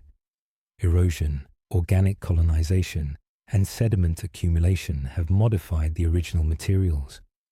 Additional instances include Pavlopetri, near the Greek coast, or portions of the Doggerland area in the North Sea, formerly populated and now underwater. In every scenario, the evidence is subtle, fragmented, and challenging to decipher. These discoveries are made not due to superior preservation, but because they are accessible, shallow, and relatively recent. Delve deeper into history, and the ocean doesn't merely enter, it obliterates. The seabed undergoes continuous reconfiguration. Currents redistribute deposits. Marine life inhabits and modifies surfaces. Rust consumes exposed metal and concrete. Crucially, new strata are perpetually accumulating. Any material not rapidly and profoundly buried is degraded by chemical, mechanical, or biological actions. This explains why sunken cities do not retain their urban appearance for long. Even masonry cannot endure the combined impact of saltwater, wave force, and bioerosion. Over centuries, edges soften, engravings vanish, mortar disintegrates, organic matter completely disappears, and eventually, the remnants merge with the surrounding geological features. A fallen wall could transform into a submarine ridge. A ruined edifice might be misidentified as a natural rock slide, and this applies even to cities submerged for only a few millennia. Consider a city vanished for 10 million years. Even if it once boasted towers and thoroughfares, an architectural marvel beyond our comprehension, the sea would not have preserved it in a discernible condition. It would have eroded, inverted, and dispersed its fragments until they were indistinguishable from the seafloor debris. Furthermore, accessibility poses a challenge. The majority of the ocean floor remains uncharted. We possess more detailed maps of the moon than of the deep sea. Even when surveyed, the resolution is frequently poor, sufficient for locating seamounts and abyssal trenches, but inadequate for detecting minor features, particularly if buried or deteriorated. Sonar, submersibles, and core sampling assist, yet they are protracted, costly, and restricted in coverage. If anything exists, it must be evident, or its location must already be known. Otherwise, it will remain concealed.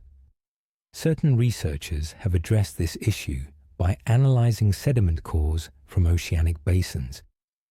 These cores function as historical records, encapsulating the chemical composition of seawater, dust, and organic material spanning tens of millions of years. They provide insights into temperature, salinity, biological activity, and significant disruptions, volcanic explosions, asteroid collisions, and even sudden climatic shifts. Occasionally, they reveal unusual indicators, an abrupt rise in carbon, or a stratum abundant in metals or uncommon isotopes. However, none of these have been definitively connected to civilization thus far. This does not preclude the existence of such signals, but rather suggests that we might lack the appropriate instruments or conceptual framework to interpret them as such.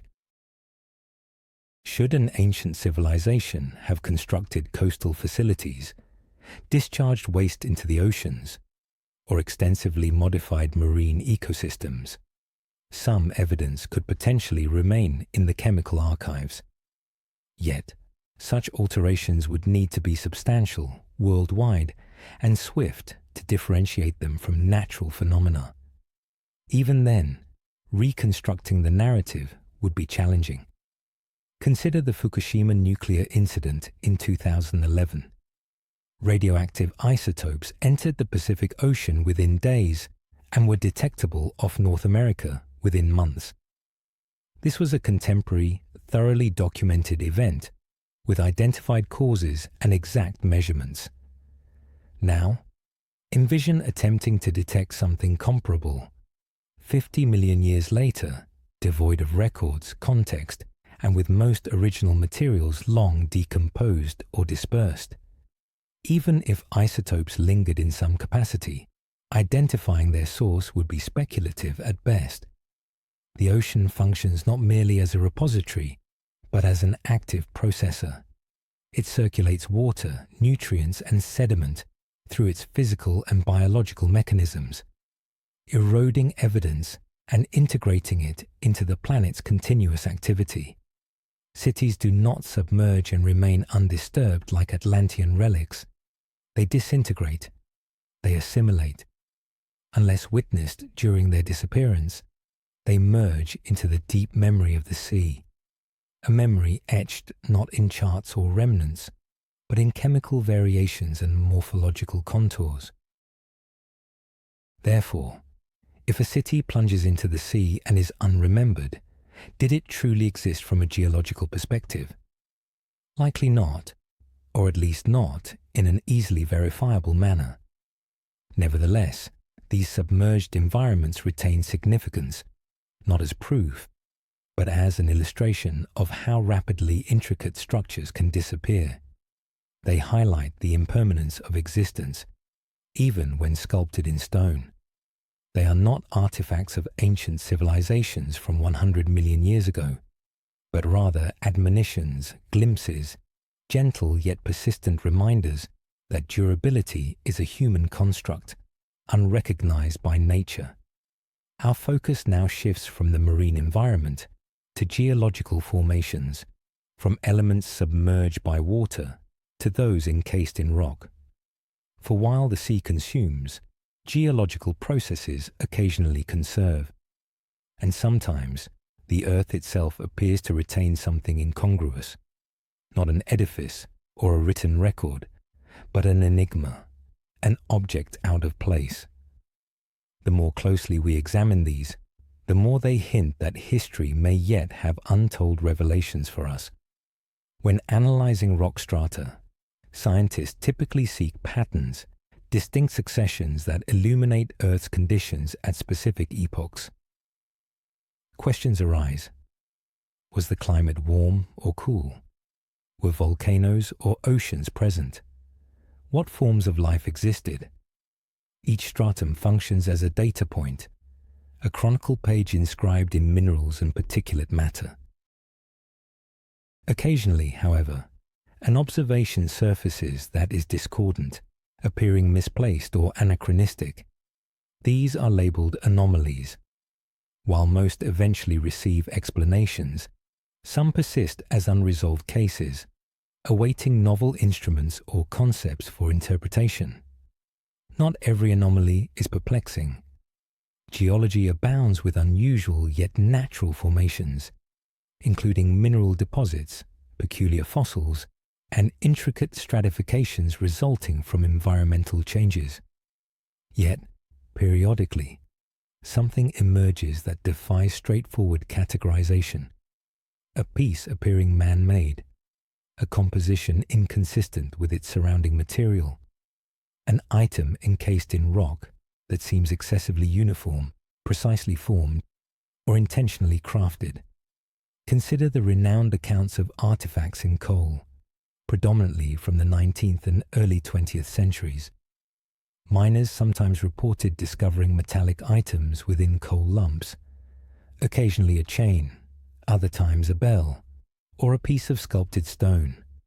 Such assertions frequently lacked proper documentation, with few remaining specimens and no verifiable origin. Critics accurately noted that mining operations are chaotic. Coal seams can fracture, collapse, intermingle with contemporary refuse, and confirmation bias likely played a role. Individuals observed what they anticipated or desired to see. Nevertheless, these narratives persist, not due to their evidentiary value, but because they reveal the types of indicators people are inclined to seek. Subsequently, there are the metallic spheres discovered in South African mines, frequently presented by alternative theorists as proof of ancient technology. These small grooved objects were embedded in Precambrian rock, exceeding 2 billion years in age. However, investigations indicated they were probably natural concretions resulting from mineral accretion under intense pressure. The grooves might have originated from natural geological processes. Intriguing, certainly. Artificially made? No. Such anomalies typically reside at the periphery of scientific inquiry. Some never undergo exhaustive investigation due to insufficient context. Others are discounted because the evidentiary threshold for extraordinary assertions is justifiably stringent. Most can be elucidated with further time, enhanced sampling, or novel data. Yet, a few persist without explanation, not confirmed as artificial, merely unresolved. This is the crucial aspect.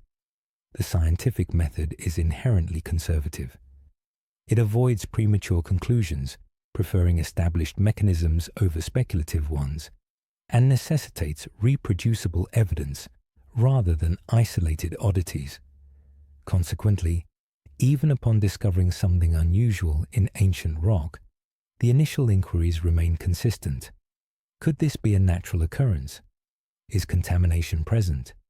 Was the geological stratum disturbed? Has the specimen been validated through multiple techniques? Unless definitive answers are provided for all these questions, the anomaly remains in an indeterminate state. Nevertheless, not all anomalies are material objects. Some are chemical. Consider, for example, isotope excursions, sudden, global alterations in the ratios of specific elements such as carbon or oxygen. These manifest in rock strata as distinct geochemical shifts. Most have identifiable origins, including extensive volcanic eruptions, methane emissions, or asteroid impacts, though their precise mechanisms are not always fully comprehended. Certain events exhibit evidence of rapid heating, oceanic acidification, and widespread extinctions, compressed into a narrow span of geological time. Some scientists have drawn parallels between these and our current industrial emissions, and a few have discreetly pondered whether such ancient patterns could ever indicate intelligent activity. The typical response is negative, not because it's inconceivable, but because there's no justification for such a leap. Intelligence is generally not required to account for most geological occurrences. But what if one of these irregularities defied explanation by any known natural process? What if a specific geological layer bore chemical indicators that precisely aligned with industrial activities, synthetic molecules, consistent isotope ratios, uncommon metals, disseminated worldwide without volcanic or astronomical origins? Such a discovery would be more challenging to disregard. However, no such evidence has yet been uncovered, or if it has, it resides within a database, classified as unusual, awaiting a query not yet formulated. It's also important to recall that numerous breakthroughs emerge not from searching for specific items, but from recognizing something peculiar and declining to overlook it. Plate tectonics, for instance, was once viewed as a marginal concept. Similarly, the hypothesis of an asteroid causing the dinosaur extinction was initially met with skepticism. The underlying data existed for decades, but its significance remained unappreciated until someone synthesized the connections. Anomalies gain importance only when someone invests the effort to discern their broader implications. This brings us back to the subject of lost civilizations. Should any remnants exist, they might not be striking, not carvings or distinct artifacts. Instead, they could be subtle, an uncommon mineral deposit, an unusual dispersion of metals, a synthetic molecule integrated into an ancient stratum. Individually, these wouldn't signify technology, but collectively, they might hint at its presence. It's also conceivable that we have already encountered such evidence, yet interpreted it through the framework of our preconceptions. A geological pattern resembling natural erosion, a stratified formation dismissed as a sedimentary anomaly, or a geochemical surge attributed to an extensive algal bloom or methane eruption. Most often, such interpretations are likely accurate. But what if, in rare instances, they are not? The way a truly ancient civilization would appear in the geological record is unknown to us, as is the longevity of its traces. However, we do understand what endures. It is within these enduring elements, the anomalies, the residues, the unexplained patterns, that any signal, no matter how subtle, would have to persist.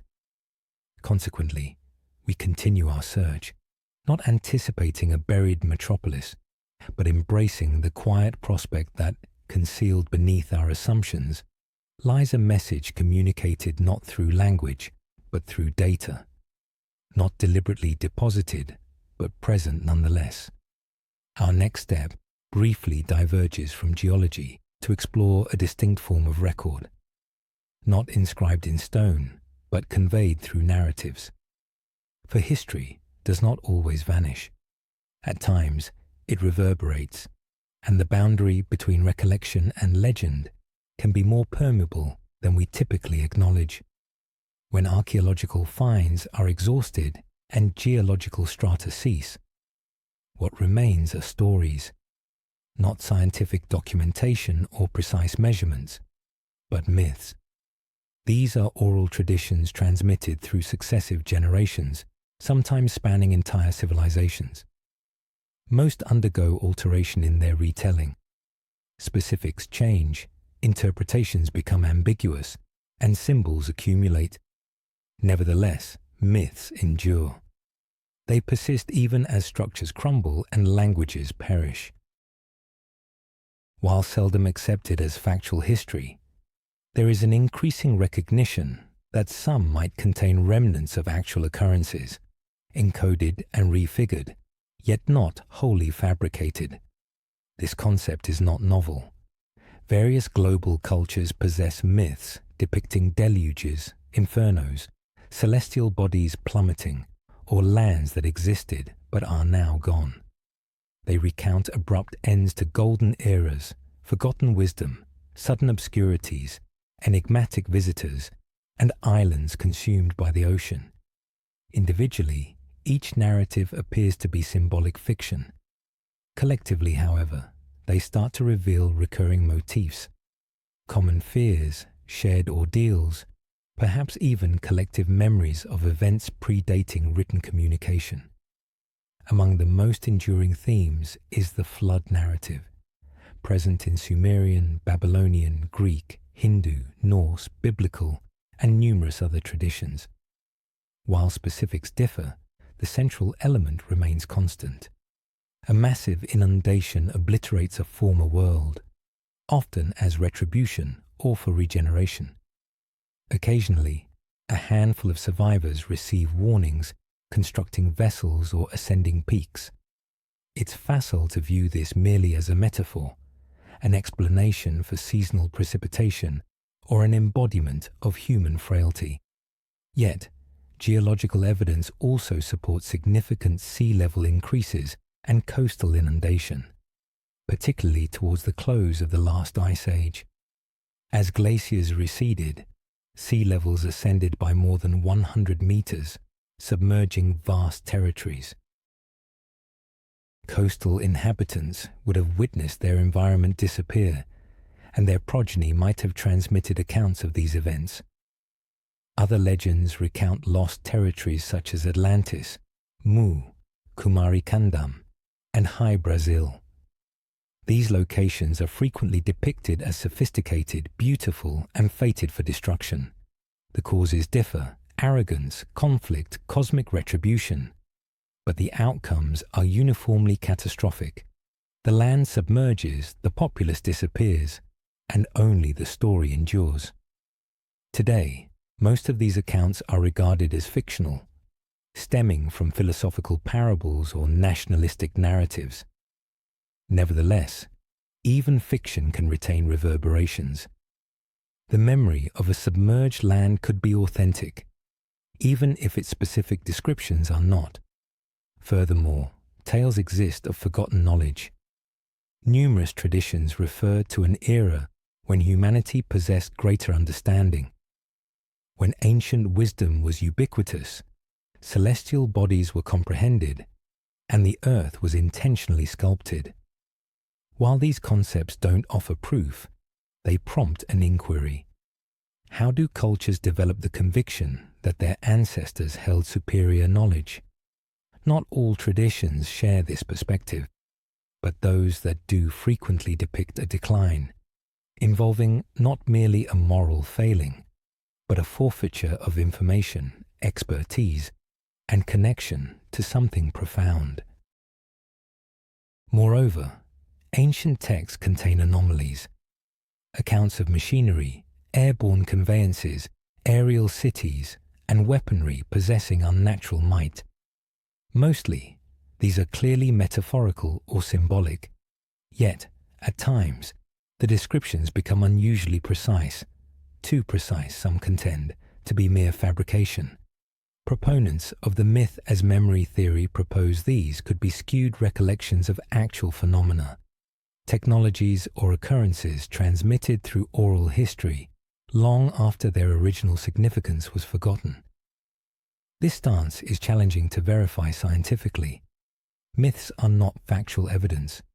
They are undated and lack calibration points or geological context. Nonetheless, they form part of humanity's historical record. When diverse cultures share similar narratives without apparent interaction, it warrants investigation into the underlying reasons. Contemporary academics in anthropology and archaeology have started re-examining this issue, not to uncover ancient extraterrestrials or hidden continents, but to gain deeper insight into the functioning of oral history, how narratives are maintained, modified, and transmitted. Within certain indigenous customs, oral descriptions have demonstrated remarkable accuracy when correlated with archaeological or ecological data. Whole landscapes, river courses, glacial melt, and volcanic events have been detailed in stories centuries prior to any written documentation. This implies that myths are not solely fantasy. They represent condensed history, molded by culture and language, yet grounded in lived experience. They may indeed hold metaphors, but these are metaphors for tangible realities, and occasionally, with sufficient diligence, these metaphors can be deciphered. While this does not confirm the existence of a prior civilization, it challenges the notion that history commences with written language. The lack of a script does not equate to an absence of memory. In an environment where material evidence is delicate, but stories can persist for millennia, perhaps myths merit further consideration.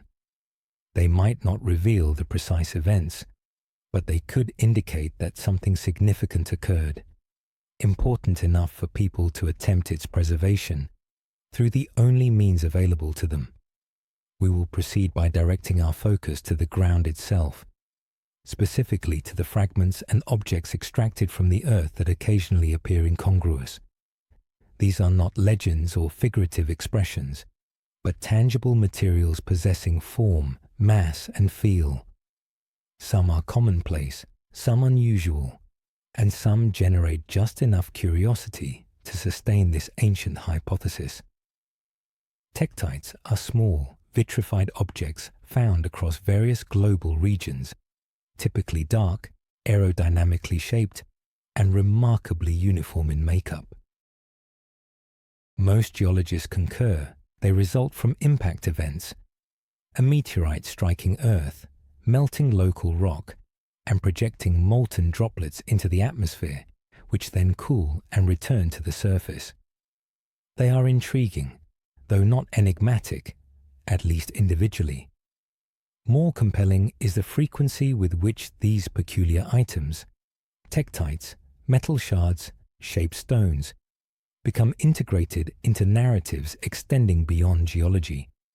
These tales speak of forgotten technologies, vanished constructors, and implements found where they ought not to be. While most such assertions fail under scientific examination, some artifacts at their core are genuine, neither extraterrestrial nor magical, merely challenging to categorize. They reside in museum collections, misplaced or unexamined, not due to conspiracy or oversight, but because scientific inquiry advances when items do not readily conform. Consider the so-called out-of-place artifacts, commonly abbreviated as OOPArts. These are items purportedly discovered within geological layers predating documented human history. Instances encompass metallic spheres in rock billions of years old, carved pieces within coal, or seemingly manufactured objects embedded in stone.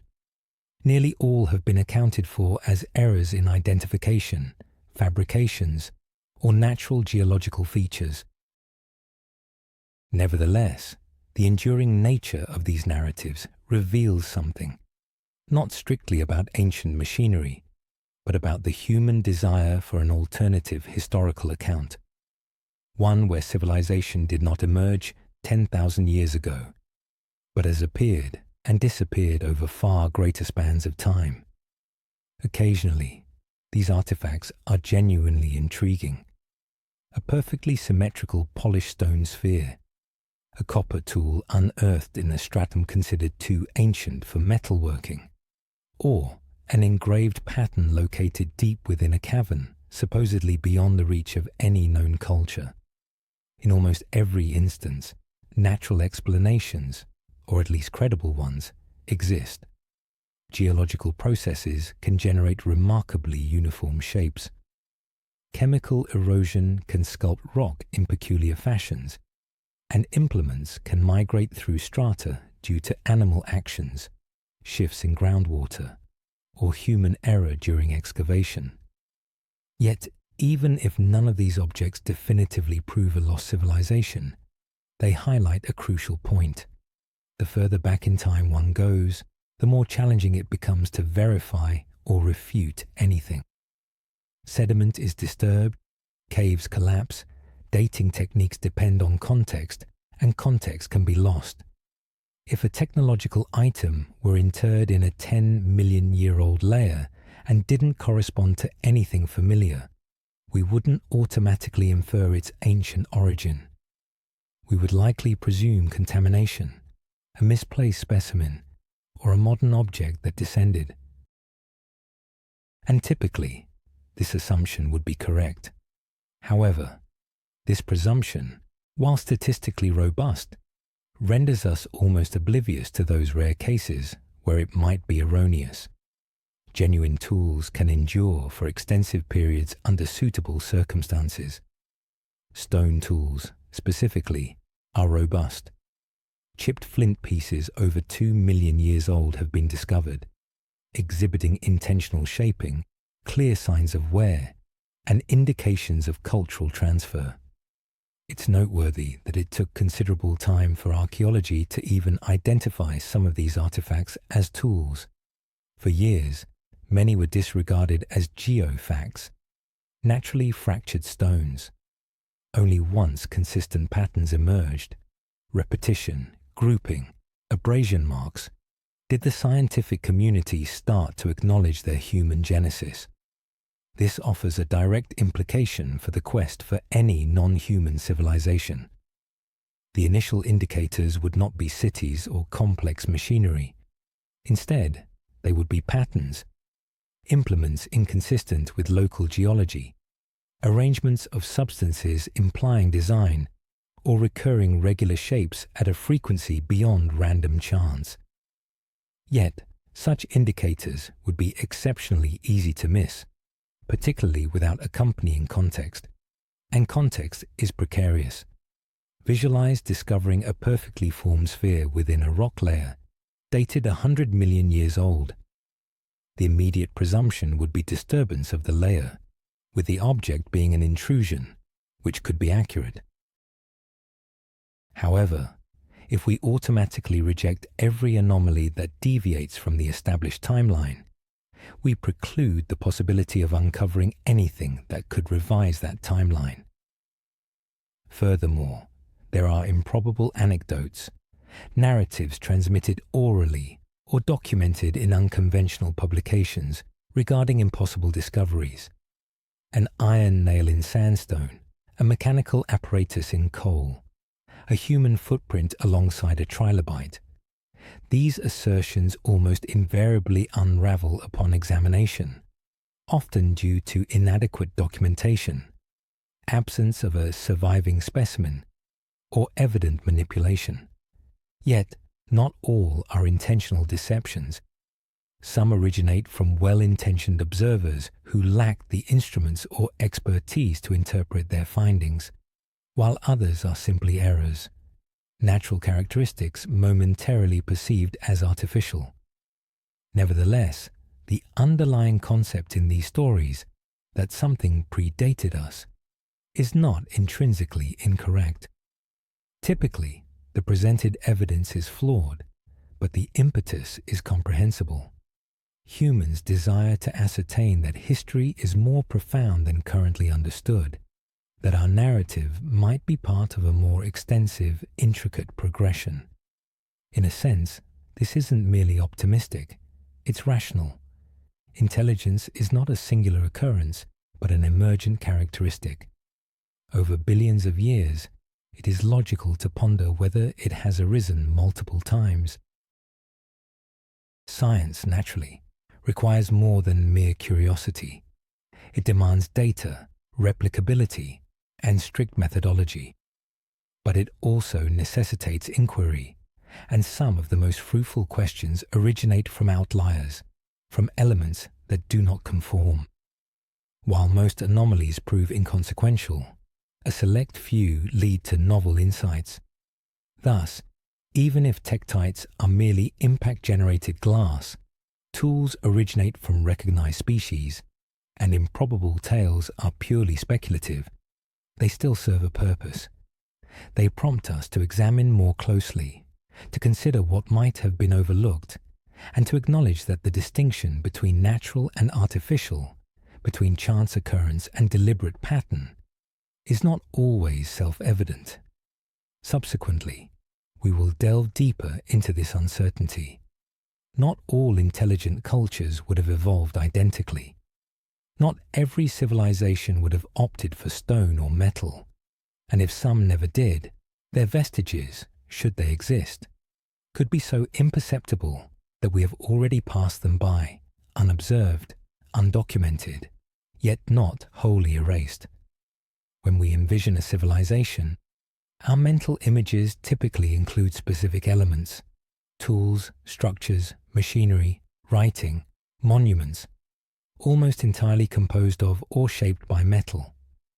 This forms the basis of our definition of technological advancement: the Stone Age, the Bronze Age, the Iron Age. However, this paradigm presupposes a single trajectory, a solitary model, a singular progression. It is easy to overlook that metal is not a prerequisite for intelligence or even for intricacy. It merely represents the material we chose. What then, if a distinct civilization never adopted it? What if it developed, thrived, and disappeared, without ever needing to mine metal from the earth? This concept is not implausible. Indeed, for the majority of our species' existence, we lived without metal.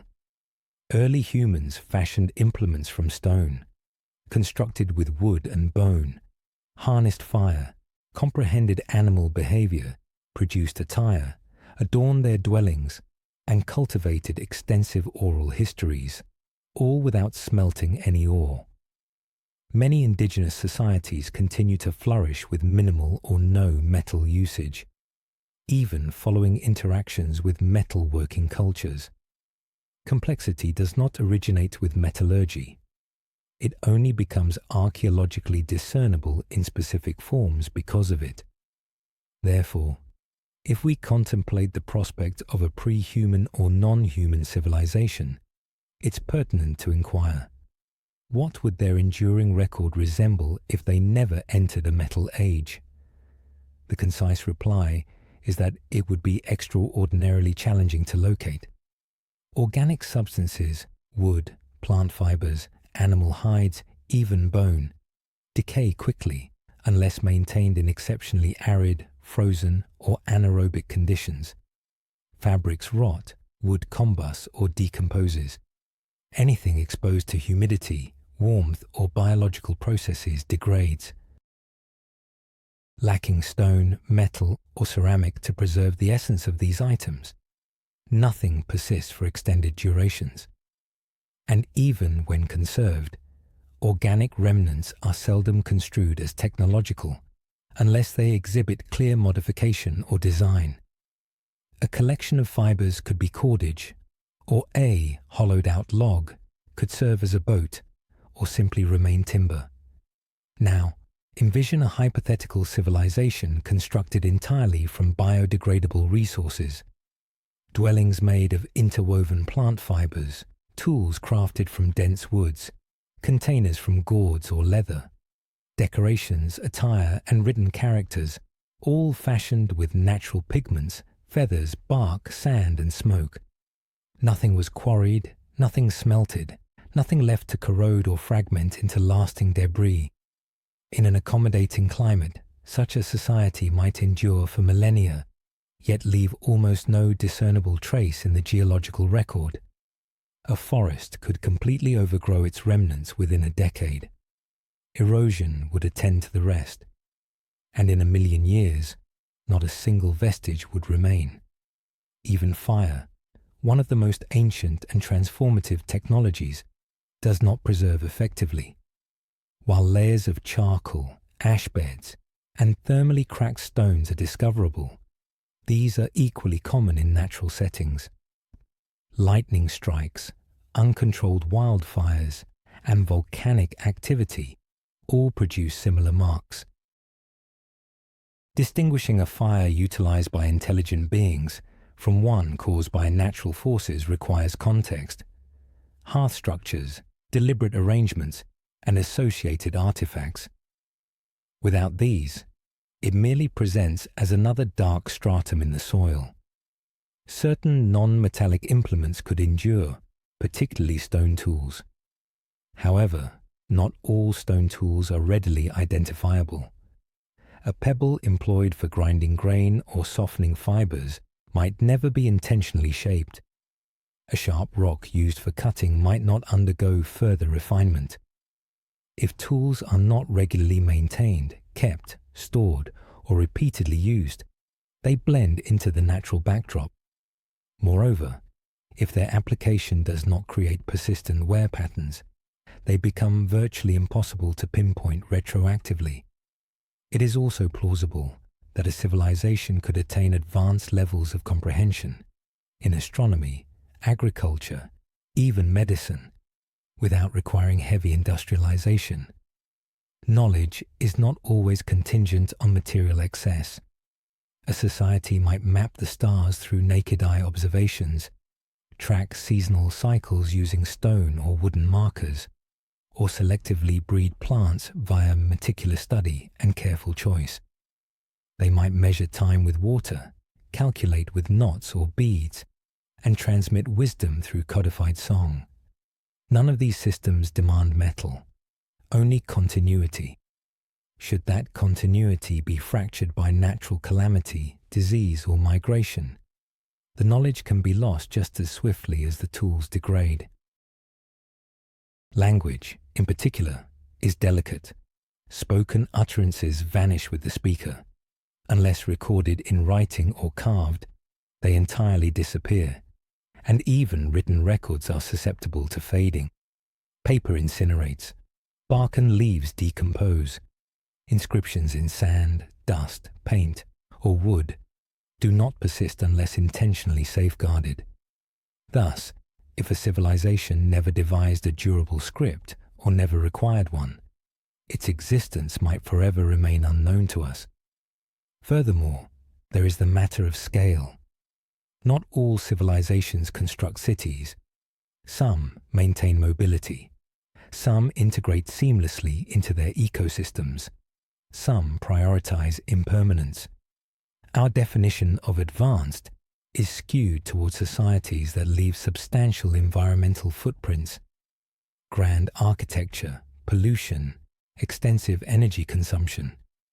Yet, these are cultural choices, not unavoidable evolutionary steps. A society could be technologically sophisticated, even philosophically advanced, and still opt for lifestyles that minimize its geological impact, especially if experience or disaster taught it that high-impact living leads to collapse. In such a scenario, what indicators would remain? Perhaps modified landscapes, terrace slopes, altered river courses, plant species growing far from their native origins, maybe traces of managed fires, soil enrichment, or deliberate patterns of biodiversity. But these clues are subtle. They merge with natural processes, and are easily overlooked or interpreted as coincidental. We already witness this in our own world. Amazonian terra preta, dark, fertile soil enhanced by ancient communities, is still not fully understood. It contains charcoal, bone fragments, pottery shards, and organic matter layered in ways that suggest deliberate engineering. But it does not resemble a city. It looks like dirt, and for an extended period, it was dismissed as simply another type of soil. Only now are researchers beginning to recognize that it might represent the legacy of a complex, organized society with profound agricultural knowledge and landscape management capabilities. If a similar phenomenon had occurred 100 million years ago, with fewer ceramic artifacts, fewer tools, and entirely biodegradable constructions, it might never be detected whatsoever, particularly if its location is now submerged, eroded, or tectonically subducted. Therefore, civilizations lacking metal may not have been lost due to failure. They may have been lost precisely because they excelled at living lightly, integrating with their surroundings, and valuing natural cycles over monumental structures. From a preservation standpoint, that very success leads to invisibility. We tend to perceive progress as a sequence of material artifacts. However, the absence of such artifacts does not invariably signify a deficiency. Sometimes it reflects a conscious choice, or the consequence of differing priorities, or simply the outcome of erasure by time, which, fundamentally, never guaranteed the safekeeping of our records. Next, we will examine the quietude that all of this engenders. Not merely the physical voids, but the more profound uncertainty. For despite all our geological, archaeological, and historical knowledge, there remain regions where nothing communicates, and that silence might be conveying a message to us or concealing something that once spoke. Soil retains memory, but it does not articulate it loudly. It recollects what grew, what perished, what was consumed by fire, what passed through. It occasionally registers footprints. It absorbs vital fluids, ash, precipitation, and decomposition. But it does not vociferously proclaim its history. It guards it discreetly, and only in fragmented form. If one excavates it with the appropriate instruments, a narrative can sometimes be unearthed.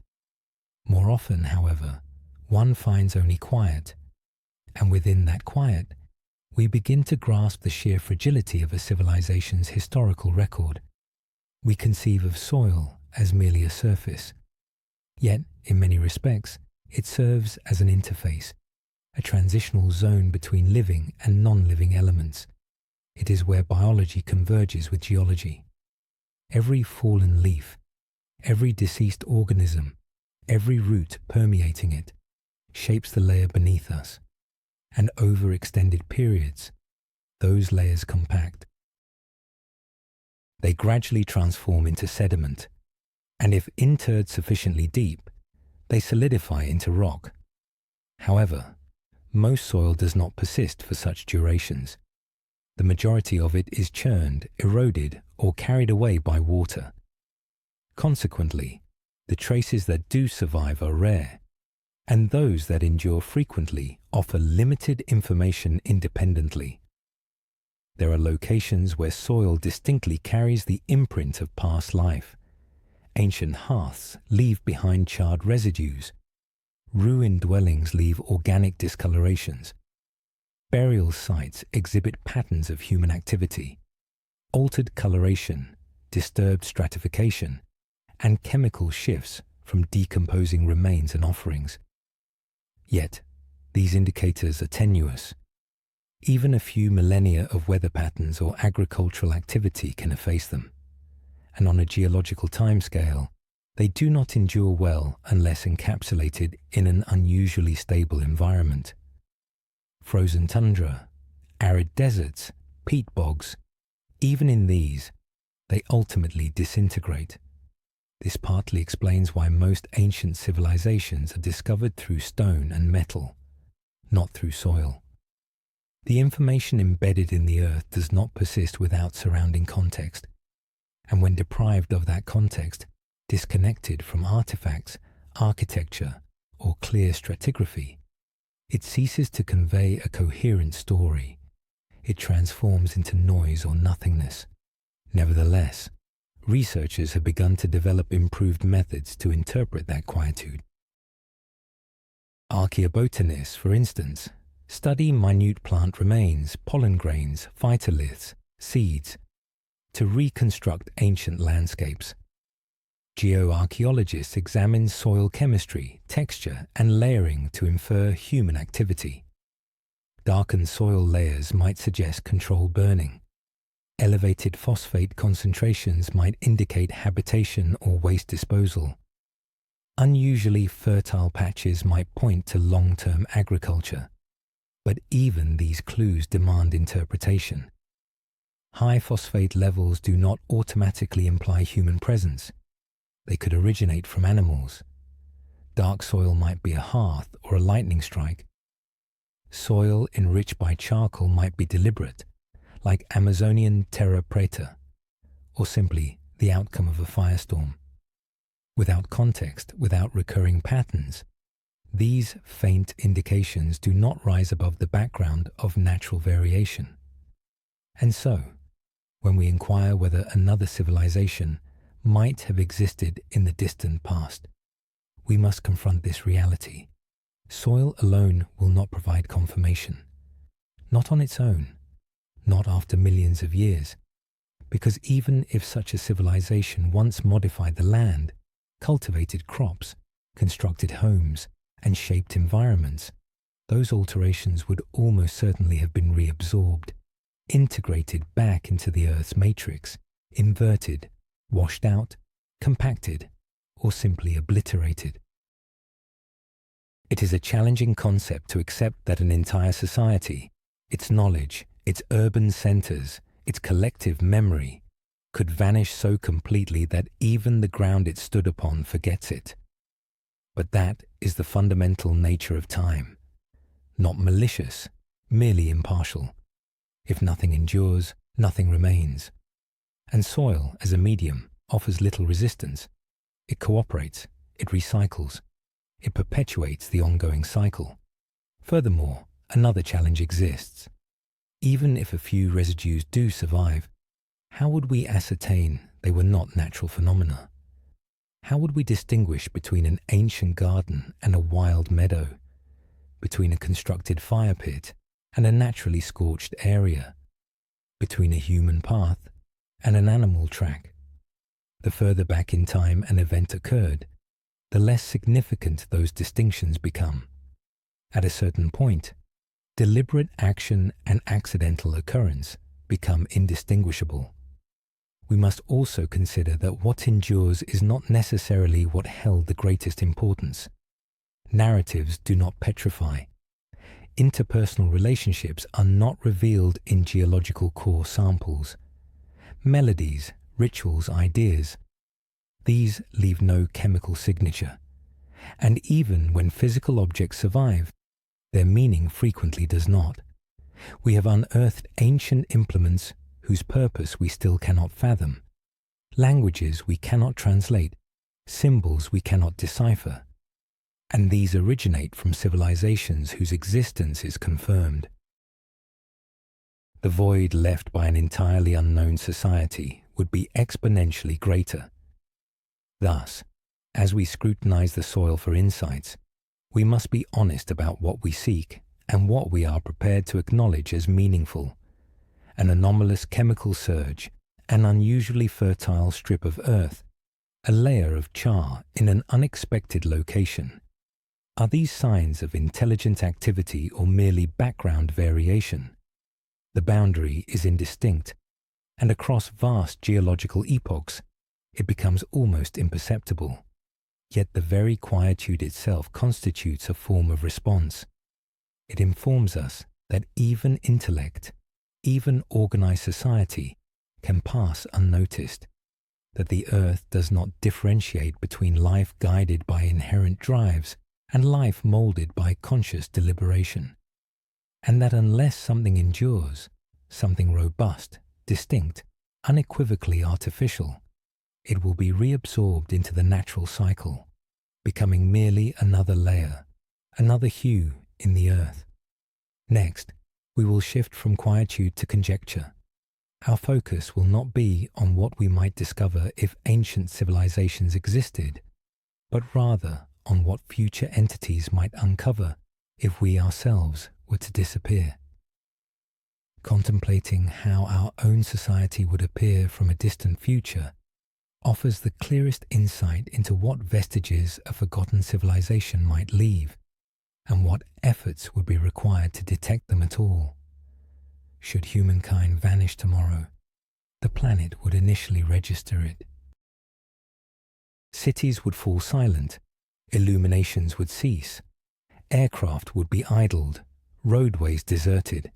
However, on a geological timeline, that quietude would be fleeting. Our departure would be noted momentarily, then begin to dissipate. What would endure, nevertheless, is the question intrinsically linked to all we have pondered thus far, not our identity during our lifetime, but which aspects of us might persist when no one remains to interpret them. If future intelligences, whether human or not, ever examined the strata we are currently forming, what would they genuinely unearth? Certain indicators would be undeniable. For instance, the chemical makeup of our atmosphere is already undergoing transformations discernible in polar ice cores and marine deposits. Carbon dioxide concentrations are escalating at a pace unparalleled in several million years. Methane levels have risen. Nitrogen cycles have been modified by agricultural fertilizers. These alterations are widespread and concurrent. Abrupt, anomalous increases within what was a comparatively stable configuration. Even without understanding the origin, future Earth scientists would discern that a major event transpired during our epoch. Plastics constitute another distinct sign. Artificial polymers are being deposited nearly universally in waste sites, waterways, seas, and mountain snowpacks.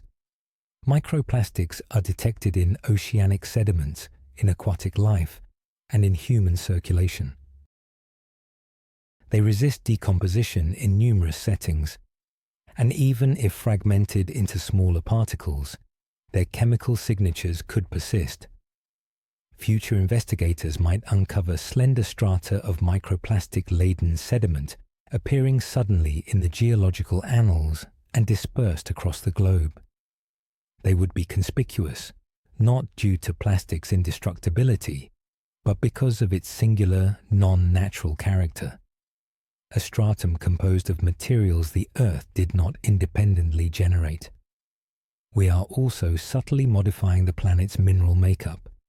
Industrial activities generate novel minerals, some previously unobserved on Earth. Fly ash from burning coal, dross from metal refining, concrete fragments, man-made colorants, fabricated alloys, these technofossils are currently forming, frequently encased in concrete or interred in refuse dumps. In the far future, they might appear as unusual constituents in sedimentary formations. Sharp-edged fragments with precise elemental proportions that do not naturally coalesce. Then there is radioactivity. Atmospheric nuclear detonations in the mid-20th century dispersed isotopes worldwide, including cesium-137, plutonium-239, and others. While these isotopes decompose at predictable rates, they remain detectable even today in earth, ice, and animal skeletons. The radioactive imprint from this brief but intense era could endure for tens of millennia, potentially longer in protected locations. For a future observer, it would present as an abrupt surge of radiation without any discernible natural origin. Our urban centers, paradoxically, would not persist for long. Above ground, edifices would succumb to disuse within decades.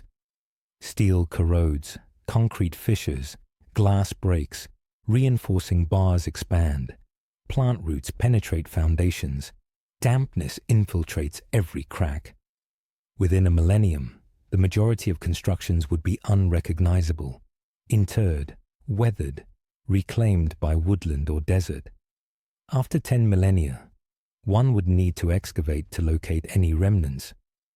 Only where urban strata are swiftly entombed by inundation, mass earth movement, or volcanic ejecta might undamaged structures endure sufficiently to become fossilized. And even then, they would likely disintegrate into chaotic rubble, divested of shape and severed from significance. Below the surface, certain constructions might fare better. Underground rail systems, fortified shelters, mining shafts, waste containment sites, anything sealed from the exterior could last considerably longer, particularly in geologically stable zones.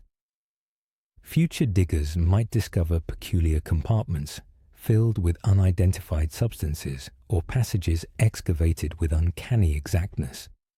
Yet, without documentation, without background information, these too would be challenging to comprehend. A server farm might resemble a cavern. A missile silo might appear as a naturally occurring cavity lined with unusual minerals. Our machines, automobiles, mobile devices, aircraft, orbital satellites, would not withstand the ravages of time elegantly. Metal rusts, circuitry fails, plastics deteriorate. Buried in sediment, a select few might endure longer in fragmented states. Engines petrified in situ. Circuit boards transformed into mineralized composites. However, most of our technology is engineered for performance, not longevity. And once utility is lost, form swiftly follows. Our information is even more susceptible. Magnetic storage media lose data integrity. Optical disks degrade. Solid-state memory cannot retain electrical charge indefinitely. The immense aggregate of our documented knowledge, texts, motion pictures, digital records, would disappear unless fortuitously preserved. Carved stone endures, engraved metal plates might, but hard drives, almost certainly, would not. Our entire digital civilization could become a void in the geological strata, its existence only inferable by concurrent chemical shifts occurring during our period of activity. Agricultural practices might leave more enduring imprints. The global transformation of natural environments, deforested areas, terraced slopes, monocrop fields, has altered erosion dynamics, soil chemical properties, and even plant evolutionary trajectories. Millennia hence, fossilized pollen could reveal an abrupt ascendancy of only a few species. Evidence of deforestation might yield unusual carbon signatures within sediment. Future botanists might deduce extensive cultivation. Yet, once more, without implements or written records, it remains an incomplete narrative. Agriculture without human cultivators. Domesticated animals leave skeletal remains. These might appear clustered near ancient habitation areas. Canines, bovines, ovine, swine, all genetically distinct from their primal forebears. Aquaculture operations and animal husbandry facilities could leave concentrated deposits of remains, along with chemical indicators such as residual antibiotics. If sediment encases them rapidly enough, these bones could survive for tens of millennia, perhaps even longer. Fossil fuels similarly serve as an indicator. The extensive extraction and burning of coal, petroleum, and natural gas leave unequivocal marks not only atmospherically, but also in terrestrial and aquatic environments. The isotopic characteristic of combusted fossil carbon is already being observed, and within a future geological stratum this alteration will appear pronounced. Condensed into merely a few centimeters of sediment, it will signify a planet in disequilibrium. Increasing greenhouse gases, rising temperatures, acidifying oceans, a configuration previously unobserved, and potentially, should we vanish, never to be witnessed again. So, what would our lasting legacy be?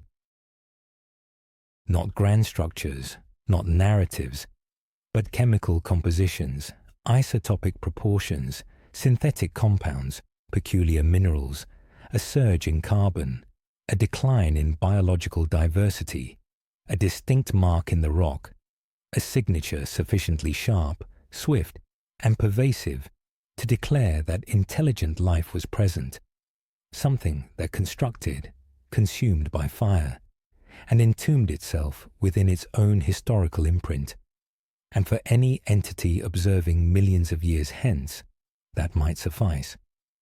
Not to comprehend us, but to ascertain our past existence, and perhaps to ponder what transpired. We will now reverse the inquiry. If a predecessor existed, if an earlier intelligence emerged and receded long before our advent, then what is their legacy? If the pervasive quietude signifies not an absence, but an obliteration, what would be necessary to leave no impression? And what is the probability that this has already occurred? If a civilization once inhabited this world millions, even tens of millions of years prior to our time, then the most critical question isn't their way of life or their creations. It is this: where are they now? Not merely in a physical sense, as erosion, tectonic plate movement, and decomposition account for that, but historically, narratively, if they were here, why is there no recollection of them, no faint trace, no inherited connection? Did they disappear? Did they evolve beyond material existence? Or did they simply conclude, leaving behind an imprint too subtle for us to perceive? The Earth does not function as a lenient repository. It is a dynamic globe, perpetually active, constantly undergoing cycles. Plate tectonics pulverizes the most ancient crust, drawing it deep into the mantle. Erosion levels elevated landforms, dispersing fine particles across aquatic expanses. Arboreal ecosystems flourish and decline. Arid zones migrate. Watercourses redefine geographical contours. Even in the absence of catastrophic events, the planet itself possesses sufficient power to obliterate nearly all constructions of a civilization, given enough duration. However, the vanishing of material objects is only one aspect of the challenge. Our fundamental query is why there exists no discernible cultural continuity, no ancient legends that unmistakably reference a pre-human intellect, no customs that safeguard their wisdom, no unambiguous discontinuity in the biological record, hinting at intelligent interference or deliberate alteration. In essence, no indication that beings resembling ourselves preceded us. A straightforward explanation lies in temporal scale. Human civilization, as currently understood, spans merely a few millennia. Agricultural practices extend back perhaps 12,000 years. The industrial era, 200 years. The digital age, a handful of decades. And within this time frame, we have reshaped the entire globe. Now, envision a civilization that persisted for a comparable duration, 10 to 20,000 years, but did so 50 million years in the past. What remnants would exist? At best, a few sedimentary strata, and unless they introduced life forms, modified the genetic makeup of species, or bequeathed distinct lasting artifacts, their impact might simply merge into the natural historical account. We frequently conceive of intelligence as a cumulative process, building upon itself, increasing in intricacy, leading to predictable conclusions. But this is a mere assumption. Evolution has no concern for unbroken progression. a species can face extinction within a single generation. A culture can disintegrate in a matter of seasons. Intricacy does not offer protection. Once an intelligence is lost, a second emergence is not guaranteed. Their demise could have been abrupt. A conflict, an environmental catastrophe, an uncontrolled technological advance, or merely the gradual erosion of stability. Depleted soil, species extinction, systems too interdependent to adjust. And in the event of their collapse, their population might have declined swiftly, dispersing, reverting, vanishing. With no one left to safeguard their understanding, memory would dim, language would disjoin, narratives would splinter and dissolve. Alternatively, they might have departed, not necessarily to extraterrestrial realms, but into quietude, into simplicity, adopting a way of life that consciously ceased outward expansion. Perhaps they comprehended the boundaries of growth. Perhaps they opted against erecting grand structures, choosing instead to assimilate, to downscale. And over successive generations, they might have receded from the physical world, not due to calamity or remorse. Not a downfall, but a deliberate release. In such a scenario, they might have obliterated their own traces so thoroughly that we would never discern their past presence. Another disquieting possibility is that they did not endure long enough to establish a legacy. That intellect briefly ignited, never attained sufficient scale, and was extinguished before it could forge lasting remembrance. Not every spark culminates in a blaze, and in an environment replete with predators, environmental dangers, and biological threats, a species might achieve self-awareness, but not societal structure, or society, but not advanced culture, or advanced culture, but not adaptability. If we inquire about their fate, we must also examine our assumptions regarding their nature. Were they akin to us, bipedal, tool-wielding, verbal beings, or something more enigmatic, cephalopod intellects, arboreal networked intelligences, oceanic communities? Intelligence need not manifest as primates constructing apparatuses. It could emerge in configurations that do not produce the types of evidence we are equipped to seek.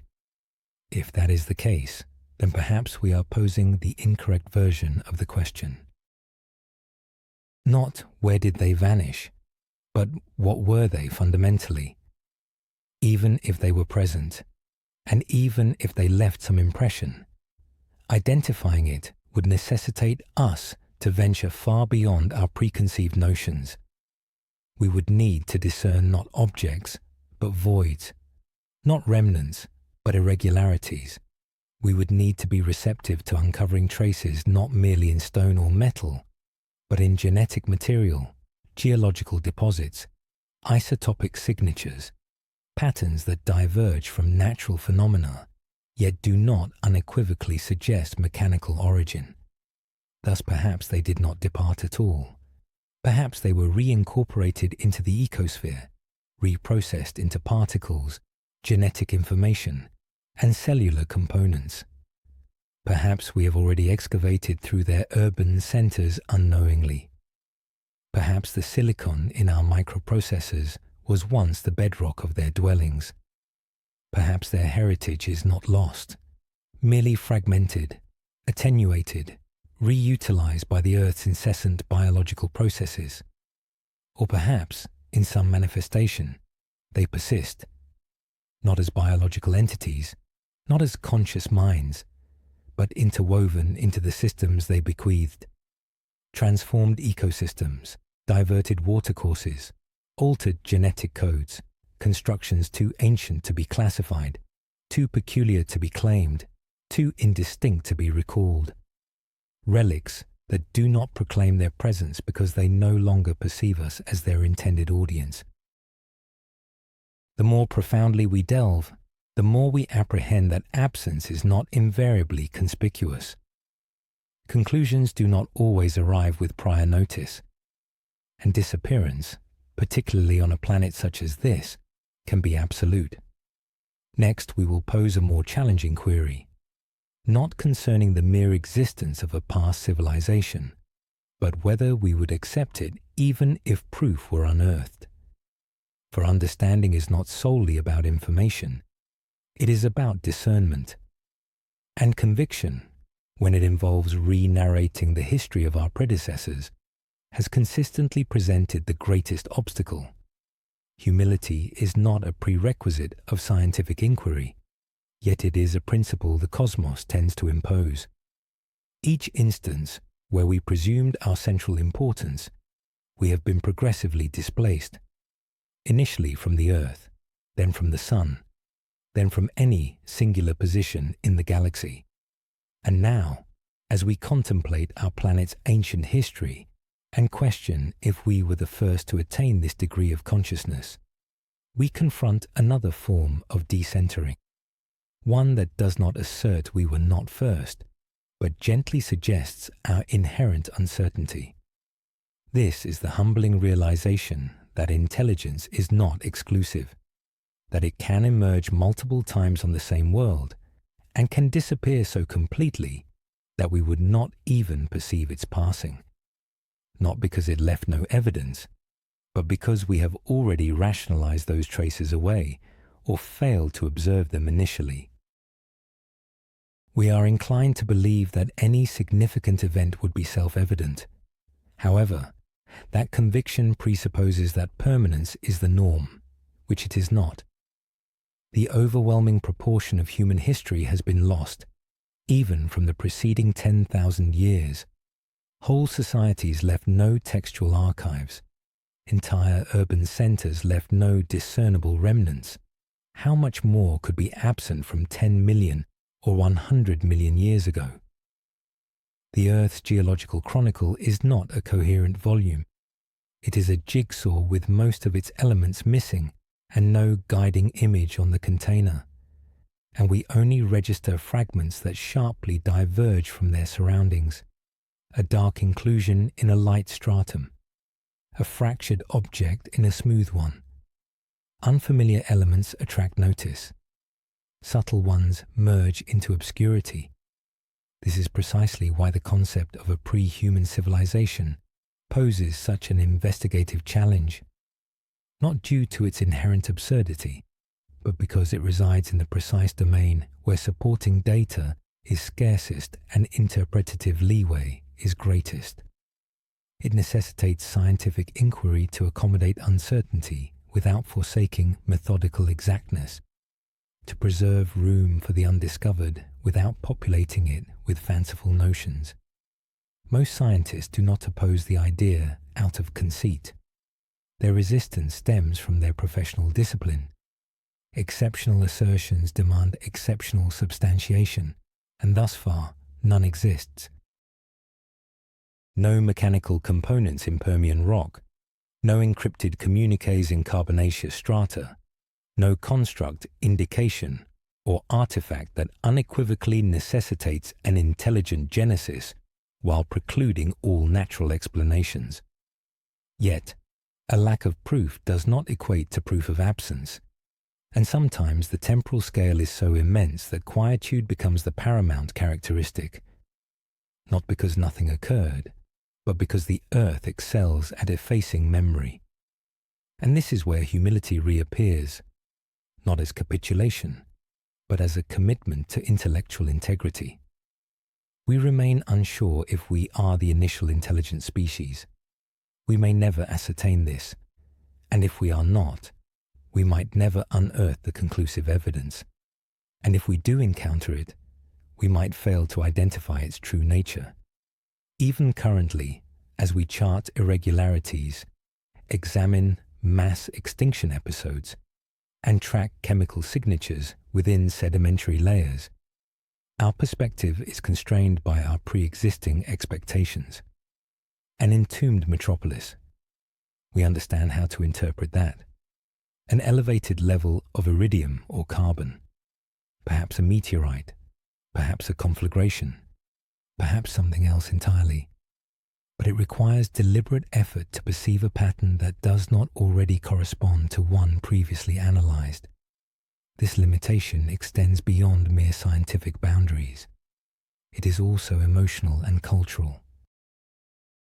If we concede that a civilization akin to ours preceded us and vanished, it fundamentally alters our perception of inevitability.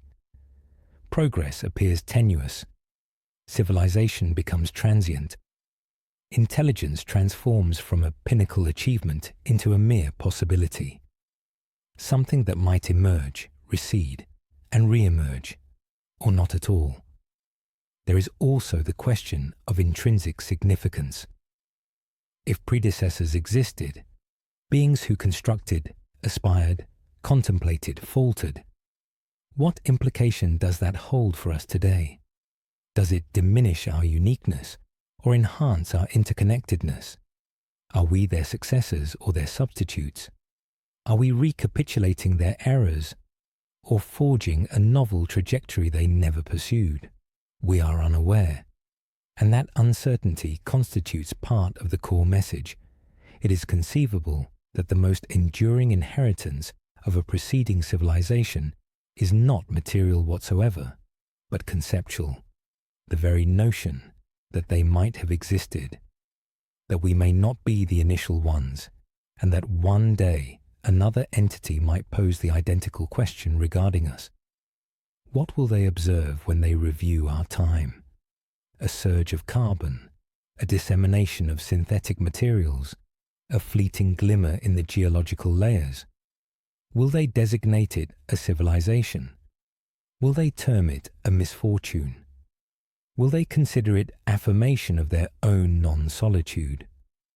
We envision the past as an unchangeable entity, yet it is not. It transforms each time we examine it from a fresh viewpoint, with novel instruments or new inquiries. And this query concerning vanished civilizations is not fundamentally about historical events at all. It pertains to the extent of the unknown we are prepared to accommodate. To what degree do we integrate marvel into our conception of the world? Not every enigma necessitates a resolution. Some merely request recognition, and this particular mystery, perhaps more than any other, asks of us not faith, but keen awareness. We will shortly conclude this exploration, not with a definitive response, but with a moment of reflection. For despite all our inquiries, all our conjectures, the unknown still encompasses more than we can apprehend, and perhaps, for now, that is sufficient. Thus, we arrive at the tranquil boundary of this inquiry, subsequent to all the excavations, all the contemplations, all the extended passages through strata of rock and recollection. And perhaps we are left not with assurance, but with tranquility. And within that tranquility, a subtle shift occurs. The question itself becomes gentler, not due to being resolved, but because it has been attentively considered. Perhaps we are the inaugural intellects. Perhaps we are not. Perhaps intelligence is infrequent, or perhaps it is reclusive. Perhaps it flourishes in obscured niches and recedes before imprinting a trace. Perhaps the earth has sustained more consciousness than we will ever discover. Each spark of awareness briefly ignited, shaped its era, then silently subsided beneath the subsequent stratum. We engage in this quest because it is inherent to consciousness, not merely to discover, but to extend through temporal dimensions, through spatial expanses, through realms of potentiality. The identical inquisitiveness that dispatches exploratory craft to other celestial bodies propels contemplation into the past, posing who else might have occupied our current position, gazing upward, pondering, hearkening. And you, at this very moment, regardless of your location or time, are integral to this, a component of the enduring continuum that connects inquiries to quietude and quietude to narrative. Even by simply attending, by tracking this progression of ideas through the obscurity, you are partaking in something profoundly human, or perhaps not exclusively human, perhaps sentient, perhaps ubiquitous. For slumber, too, represents a form of deep time, a release from the superficial, a descent into depths. And as you succumb to sleep this evening, you will enter a domain not dissimilar to the one we have investigated, silent, boundless, devoid of definitive light. And perhaps, just perhaps, within that quietude, the intellects that preceded us, if they ever were, will intersect with yours in passing, offering not solutions, but companionship. Therefore, find repose now, not because the inquiries have concluded, but because you have borne them sufficiently for this night. The past will abide, the planet will continue its rotation, and regardless of what came before, or what will follow, you are present now. Rest soundly, voyager through time.